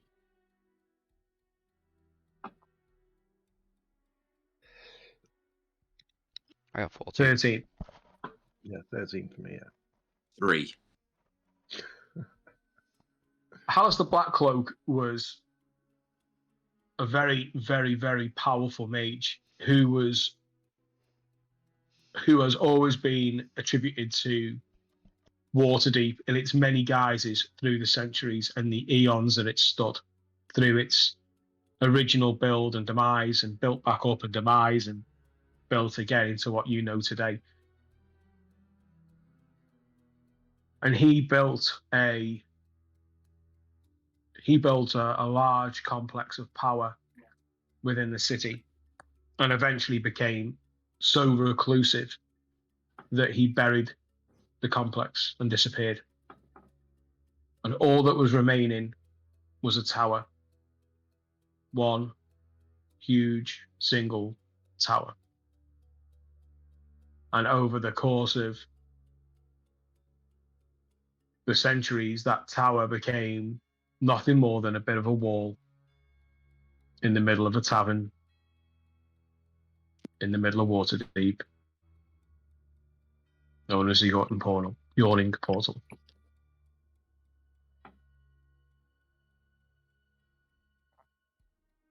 I've been researching, and there is an object of power in the Undermountain that was created by Hallister himself. It is a fragment of a magic crystal.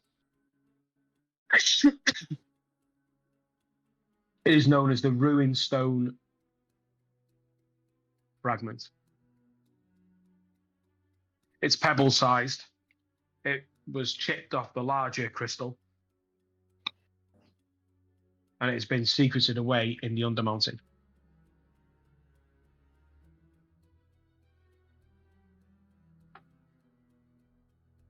I would like someone to go and retrieve the stone and bring it back.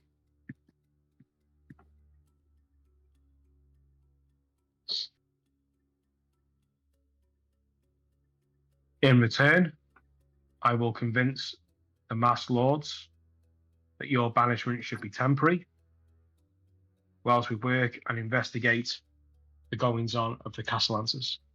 But that will take time. Just enough time for you to disappear, let the dust settle, find me the fragment, and return home.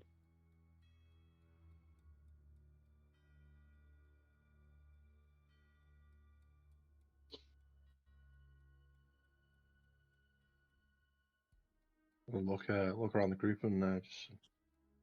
So, what do you think, guys?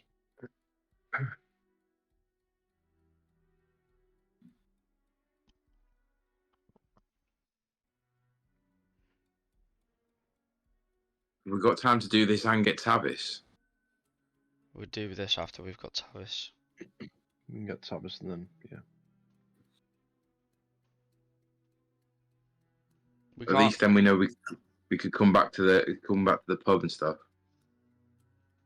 Yeah, and if we do this, then hopefully afterwards we can stay there forever. We can be welcome in this city. How likely is it that you're going to be able to convince them? I am the open lord, but I need time. I also need power. You also need somewhere to go and a purpose. You offered up your help. That's what you did in exchange. The offer stands, or is it retracted? I know what I ask. I know that the Undermountain is levels and levels and levels of hell and twisted evil that Hallis the Black Cloak has formed for centuries. I know I ask a lot.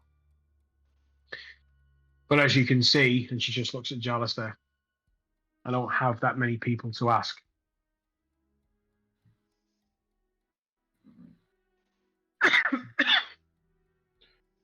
Let's see. The offer stands.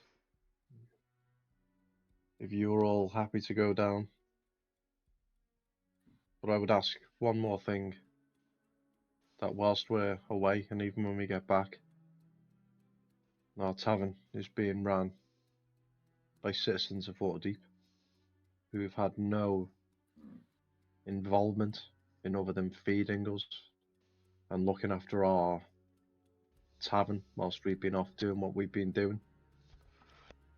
I would ask that they are left alone and that Rimple is given his licenses to serve his alcohol, at least in our tavern, if not the city.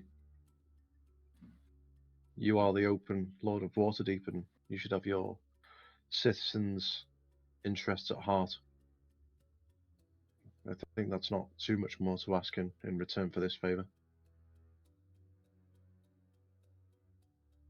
I will ask a counter favor. And it will go some way to guarantee and aid in my pursuit to clear your name. Use whatever money you need between now and tomorrow at sunset, and you leave the rest as a token.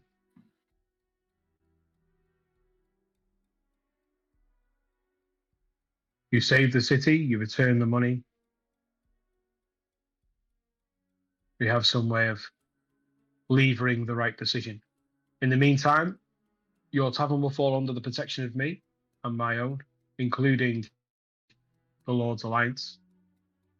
And Force Grey, I believe you've met Veronica.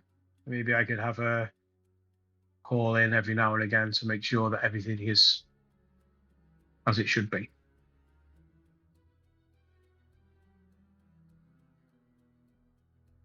Do we have a deal? I look around the guys just to see if there's any. And what should happen to us should we emerge from the well, having not completed the task? I think we'll be dead. I'm not Let's planning not on worry dying about that. down there. I'll go down there, but I'm not planning on dying down there. No, I know you're not. I'm just saying if we come up without it, I think the writing is on the wall of we could die. I'm in if we're all in. May I offer up a calming word in this situation? Nobody knows what you went down for other than me. And no one will know what you come back with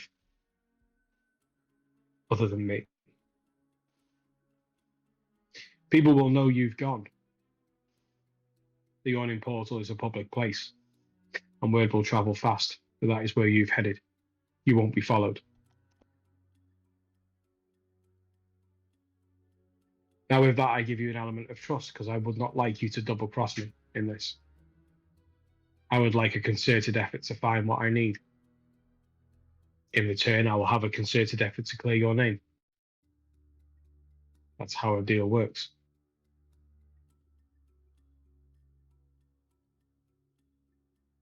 So, sunset tomorrow. Do we have a deal? I'm in. Agreed. Nod. What information can you give us about this fragment? Can you give us a colour? What it does, what we need to be careful of, where we can any information at all. A map. A book. I know that the last known location.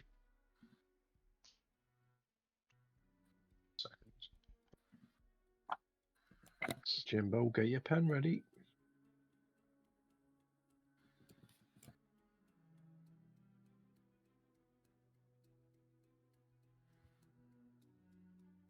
um,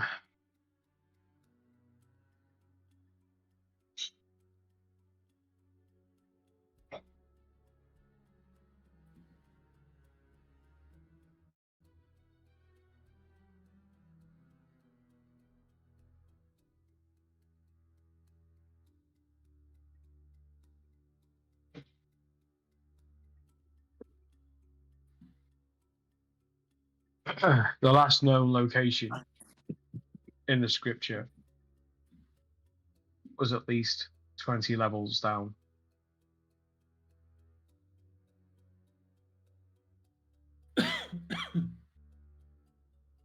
I am proposing a real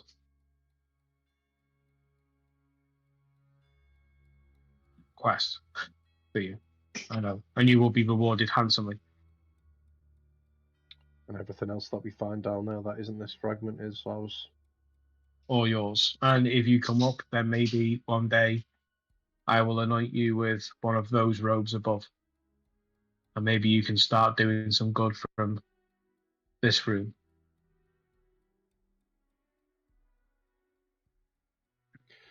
Well, it seems that the time has been set. Tomorrow, sundown. I think we've got some planning to do, an organisation to do, and someone to save.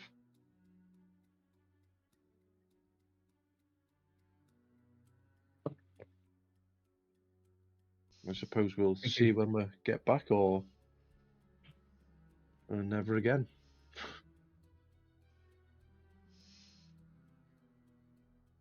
Is that a yes? Yes. Yes. I'm sure I'll see you again. If And she's if you could aid us with any supplies, Well, we'll be she leaving did from say we patrol can. school. She did say we can spend the money. Yeah, I would imagine that you have better access to supplies than we do. no matter how much money we have. You can purchase supplies with the money. You leave the rest of the money in the tavern, and I'll have Veronica retrieve it.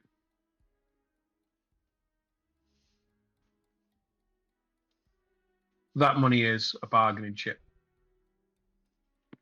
You're going out the way to do me a favor. And when you return, I will repay you, along with your freedom in the city. I can't have any more intervention in what you're doing. Do we have a deal? Yeah. And she turns to walk and she says, the Undermountain. It's a curious place where people go to meet fortune, glory, and death in equal measure. It is not to be taken lightly. This is level after level after level of hell. However, I'm sure you will find your riches down there. And incidentally, do you ever hear the story of the first people to come out of the Undermountain? No. I feel like we have, but it was a long time ago. Well, the first person to come out of the Undermountain, well, he used his riches in the best way that he knew how. And he built a tavern above the tower. He built the Yawning Portal. He was the first person to come up that rope after all that had tried. And behind him came his partner, his brother, his best friend.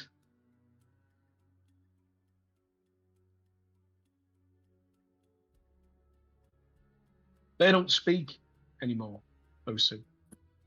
And never have. Not since they arrived back, each clutching their own fortune and holding a silence. Even after all those years, they still don't talk.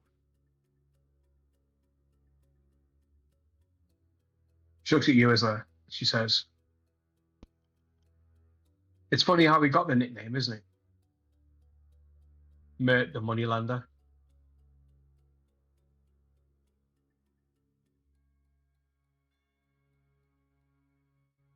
I just hope that you can band together stronger than those. After all, they were best friends.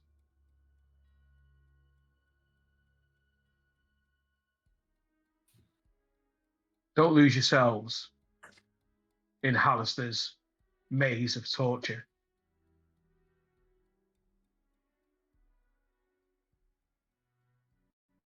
And she looks at Chalister. I'll leave you to tell them. And she walks out, and the door opens, and she leaves through the light, leaving Chalister alone on the dais. I've been working for a while, and she is a little bit nervous about it.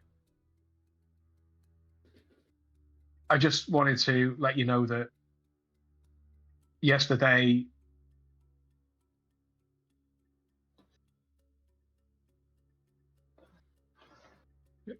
we found a body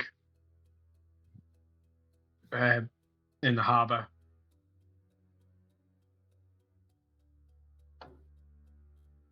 And you see the tears in his eyes.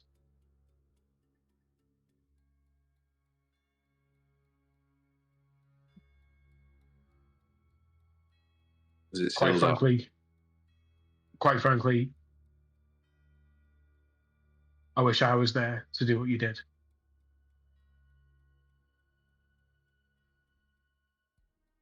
And he nods. And he walks out and follows through the door of light.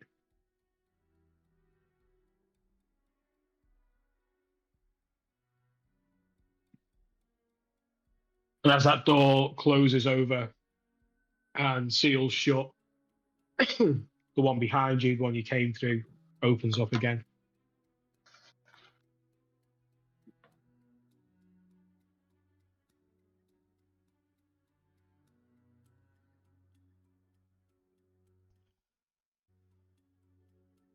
Let's go. Let's go save Tavis.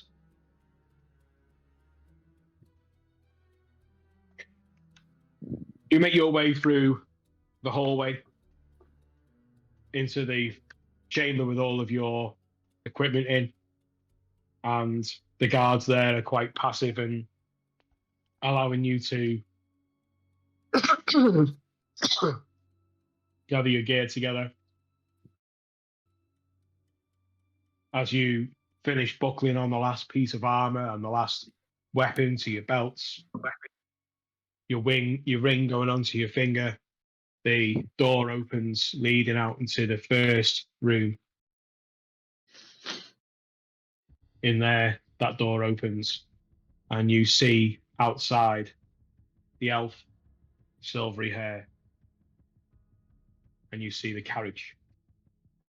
And as he stands, he holds up the first blindfold.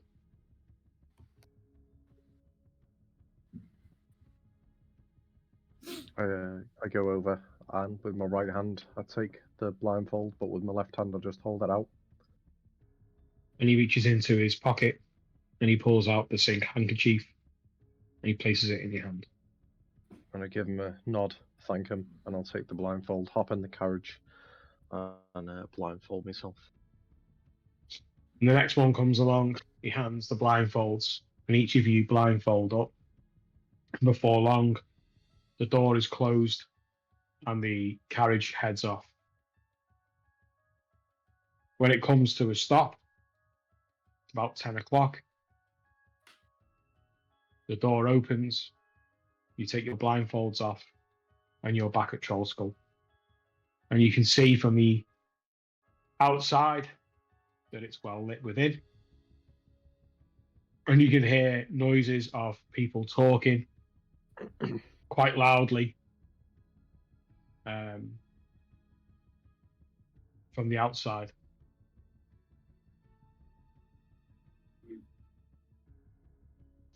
Let's go straight to the House of the Holy Hands. It's only 10 o'clock, just so you know. I'm not in the mood for going in there. I'll have a little look in the window. I just want to see who I see. As you look up, you can see that Frederick's there. You can see Rempel. You can also see Eswell is there. Renier is there.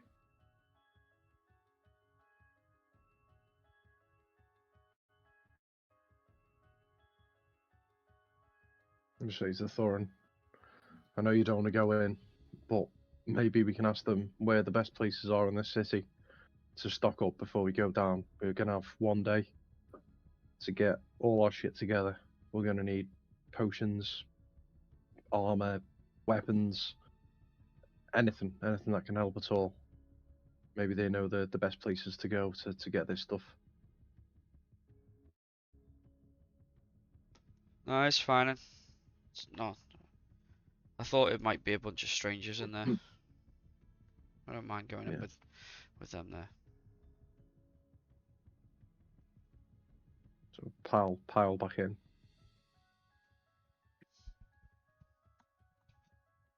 As you walk in, you can see that all attention turns to you. There are some smiles, and they sort of fade when they see the look on your face. When the air steps forward, clasping each one of you by the hand. I can't believe the road has led us here. I can't I don't even want to ask where you've been or. And he starts pulling each one of you in for a hug. And he hugs each one tight and genuine. Esville follows. She gives each one of you a kiss.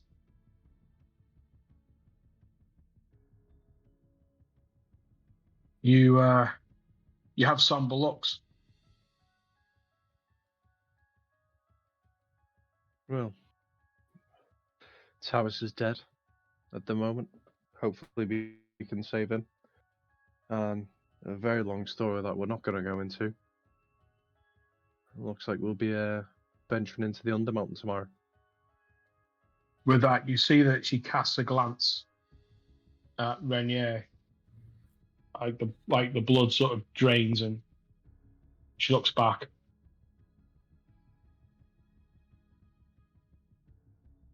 Why don't we we'll take a seat and we can have a drink, and probably best to have a drink, isn't it? Surely? Yeah, well, we need to pick your brains. We need to know the best places in the city to get some supplies that are going to help us down there.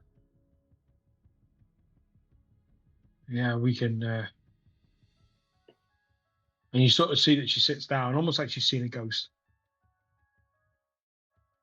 Are you okay? Yeah.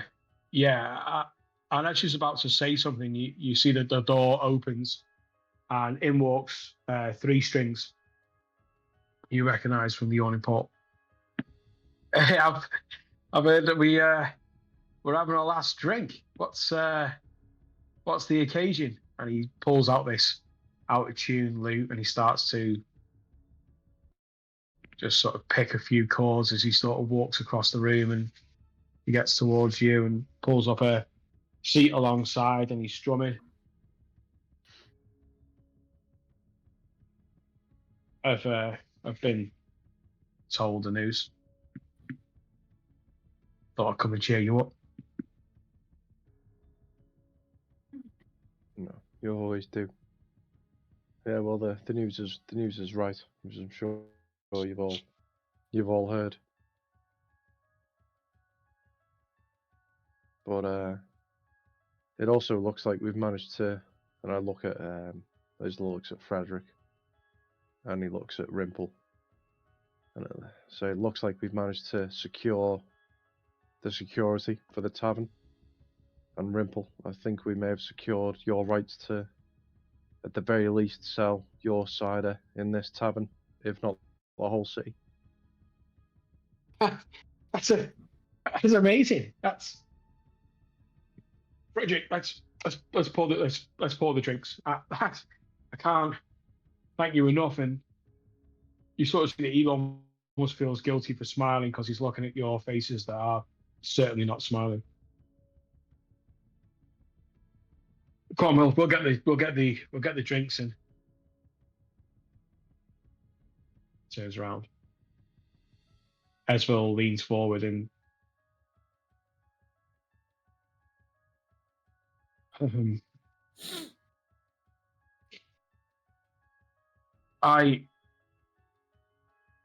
she looks at Renier, and Renier sort of nods.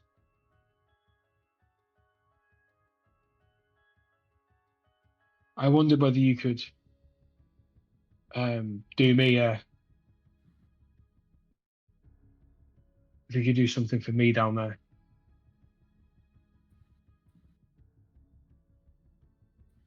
I've not told you the whole story.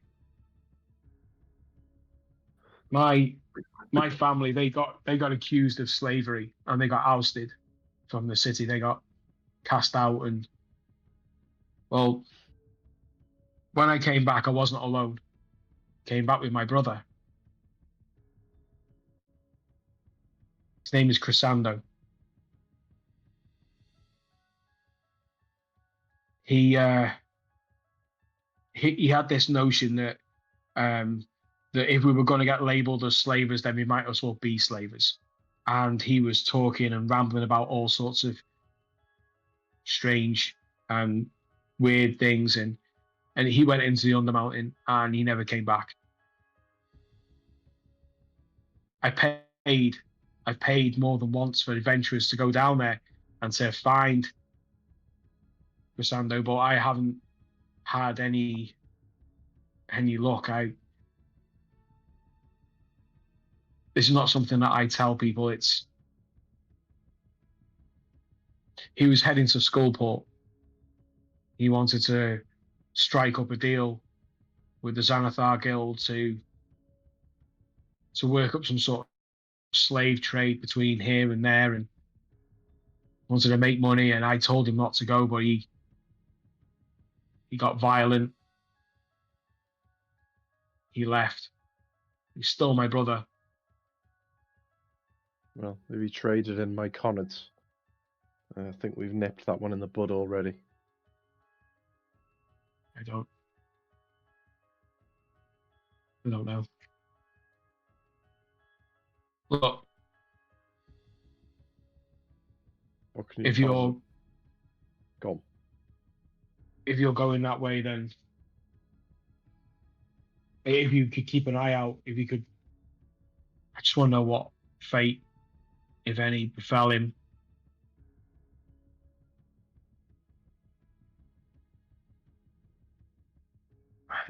Look, he's what can you tell us about fair him, mate? skinned. He's fair skinned. He's got dark curly hair. He's trained in the arts of stealth and secrecy. You'll know him by the signet ring. He wears a signet ring of my family. It's a diving white falcon on a blue field. It's got our motto on it: fly high and swoop swift. If I know in his heart of hearts he's not bad, he's just gone the wrong way. Is there anything we can tell him if we were to find him down there that would make him believe that you've asked us to look for him?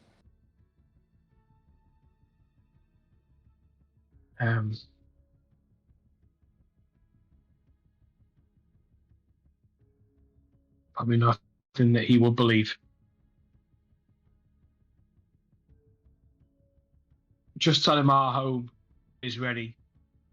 I have our home back, and it's ready for his return. Did it have a name, the home? It's the Rosnar estate. It's where we've been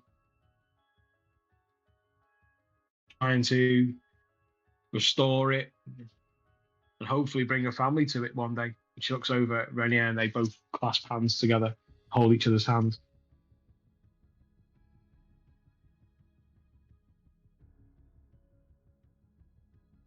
At that point, Three Strings leans forward to you, Isla, and he's not doing it sort of secretly. And he's like, "Listen, if you are going to Skullport, which you can do down there, don't if you want to pick it up, or Go on. Hit me with it. well, look, if you are going down there, right, there's a Harper hideout you can use. So if you want to rest up or that sort of thing, it's handy to have and to know, really. The hideout is called Dalagon's Fortress.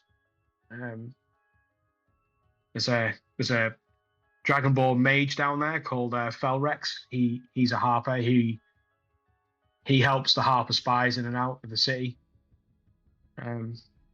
Anyway, I got this pouch, and just keep hold of that. If you do go into Skullport, there's a drow. She runs a tavern down there. It's called the Flagon and the Dragon. Her name's Kaladani.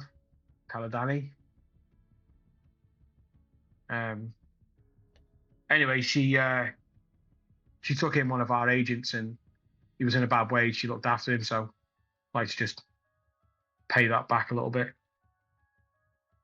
She provided shelter and she gave him healing to one of our spies. There's 3 moonstones in the bag, 50 gold each.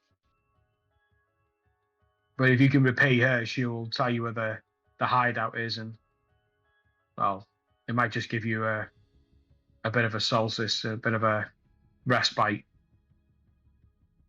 somewhere where you feel safe. Flagon and the Dragon. Got it. No, thank you for your help, Three Strings. I know it's been short, it's been sweet, you know. But if you ever need a place to play your lute, then I've heard the Troll Skull Tavern is a real up and comer. You know what? Might just do that. And I'm sure Frederick will, you know, if the Harpers need anywhere to come and recuperate, I'm sure this will be a good place. And even Rimple is a man who can provide supplies. So be sure to spread the news on the Harpers that if they need any exotic potions or things making or tinkering with, then Rimple is the guy. Oh well.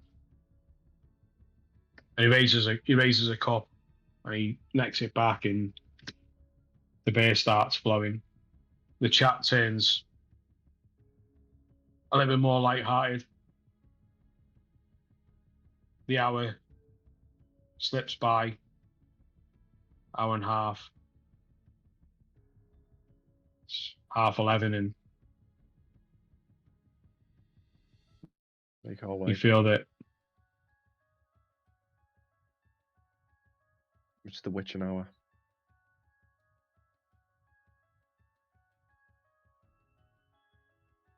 you get up and you put your cup down on the table and you look at everyone in turn, knowing that this is most likely the last time that you'll see most of them.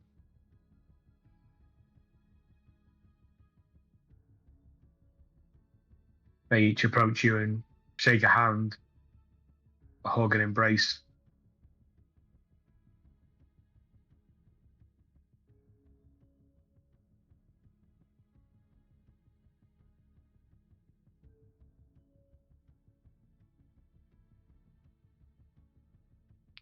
Yeah, return them and just kind of let it all sink in.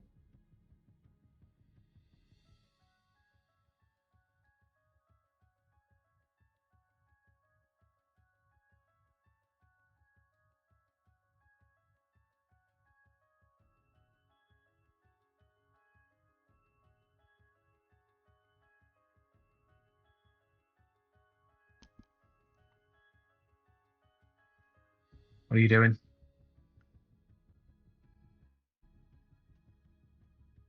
Gonna say my goodbyes. Say my goodbyes. Get my stuff together, and then I'm gonna head out the door and make my way the house to the Holy Hands without looking back. As you start to march out and flow out into the street, you sort of marching alone ahead of everyone with your thoughts of what's to come in the next hour and what's to come in the days to come and the weeks to come and maybe even longer. And as you turn round, you see your party behind you. You see Morphos, Negan, Thorin. But you also see Renier, Esville, Frederick, Rimple, as they all follow you through the streets, now dark, in quiet, and in somber, as you march silently, together and apart, towards the House of the Holy Hands. And as you get there, outside there are torches in sconces, and the door is open, and you see Jake standing at the door. As you go in, Sakaris is standing next to a slender human man. Not that old, maybe mid-30s. He has a brownish ginger beard, thick hair. He has robes over what look like just normal attire. It's like a traveling attire that he's wearing.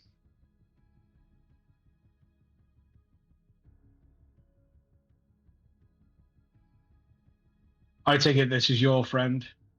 Hello. And he looks from one to the other. Just look at him and say, "You're the man who can bring our friend back from the other side."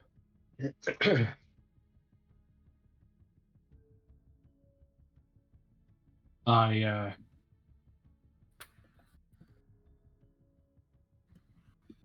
hope so.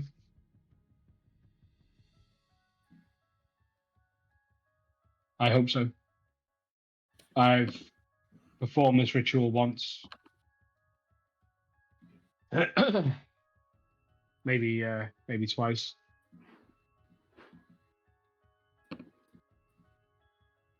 Should we go down and give it a go? There's a small matter of payment. I hate to bring this up at this time, but the resources required for this are expensive, and I've had to procure these in advance. What is the cost? For doing the ritual and the expenses, it's going to be 2,500 gold.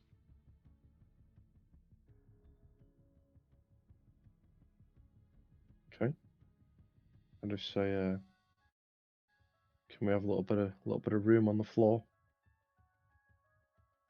And he sort of steps back, looking at what it is you're doing.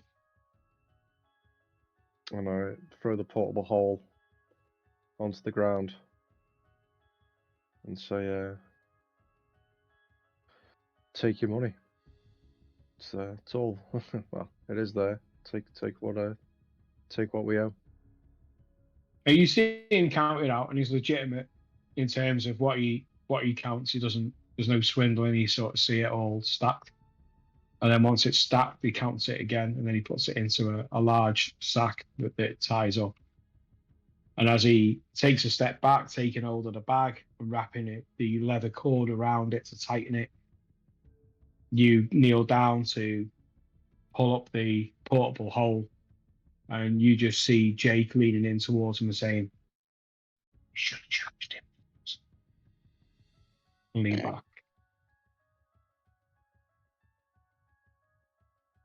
He sort of takes a look down. Sakaris sort of takes a comical but wary look at Jake. You're still a street urchin after all. Punch him in the face. No. And Sakaris leads the way, followed by the human man behind, and then you to follow. You see Tavis. You see Tavis lying on the stone plinth, prepared for the ritual. Skin grey, greyer than usual.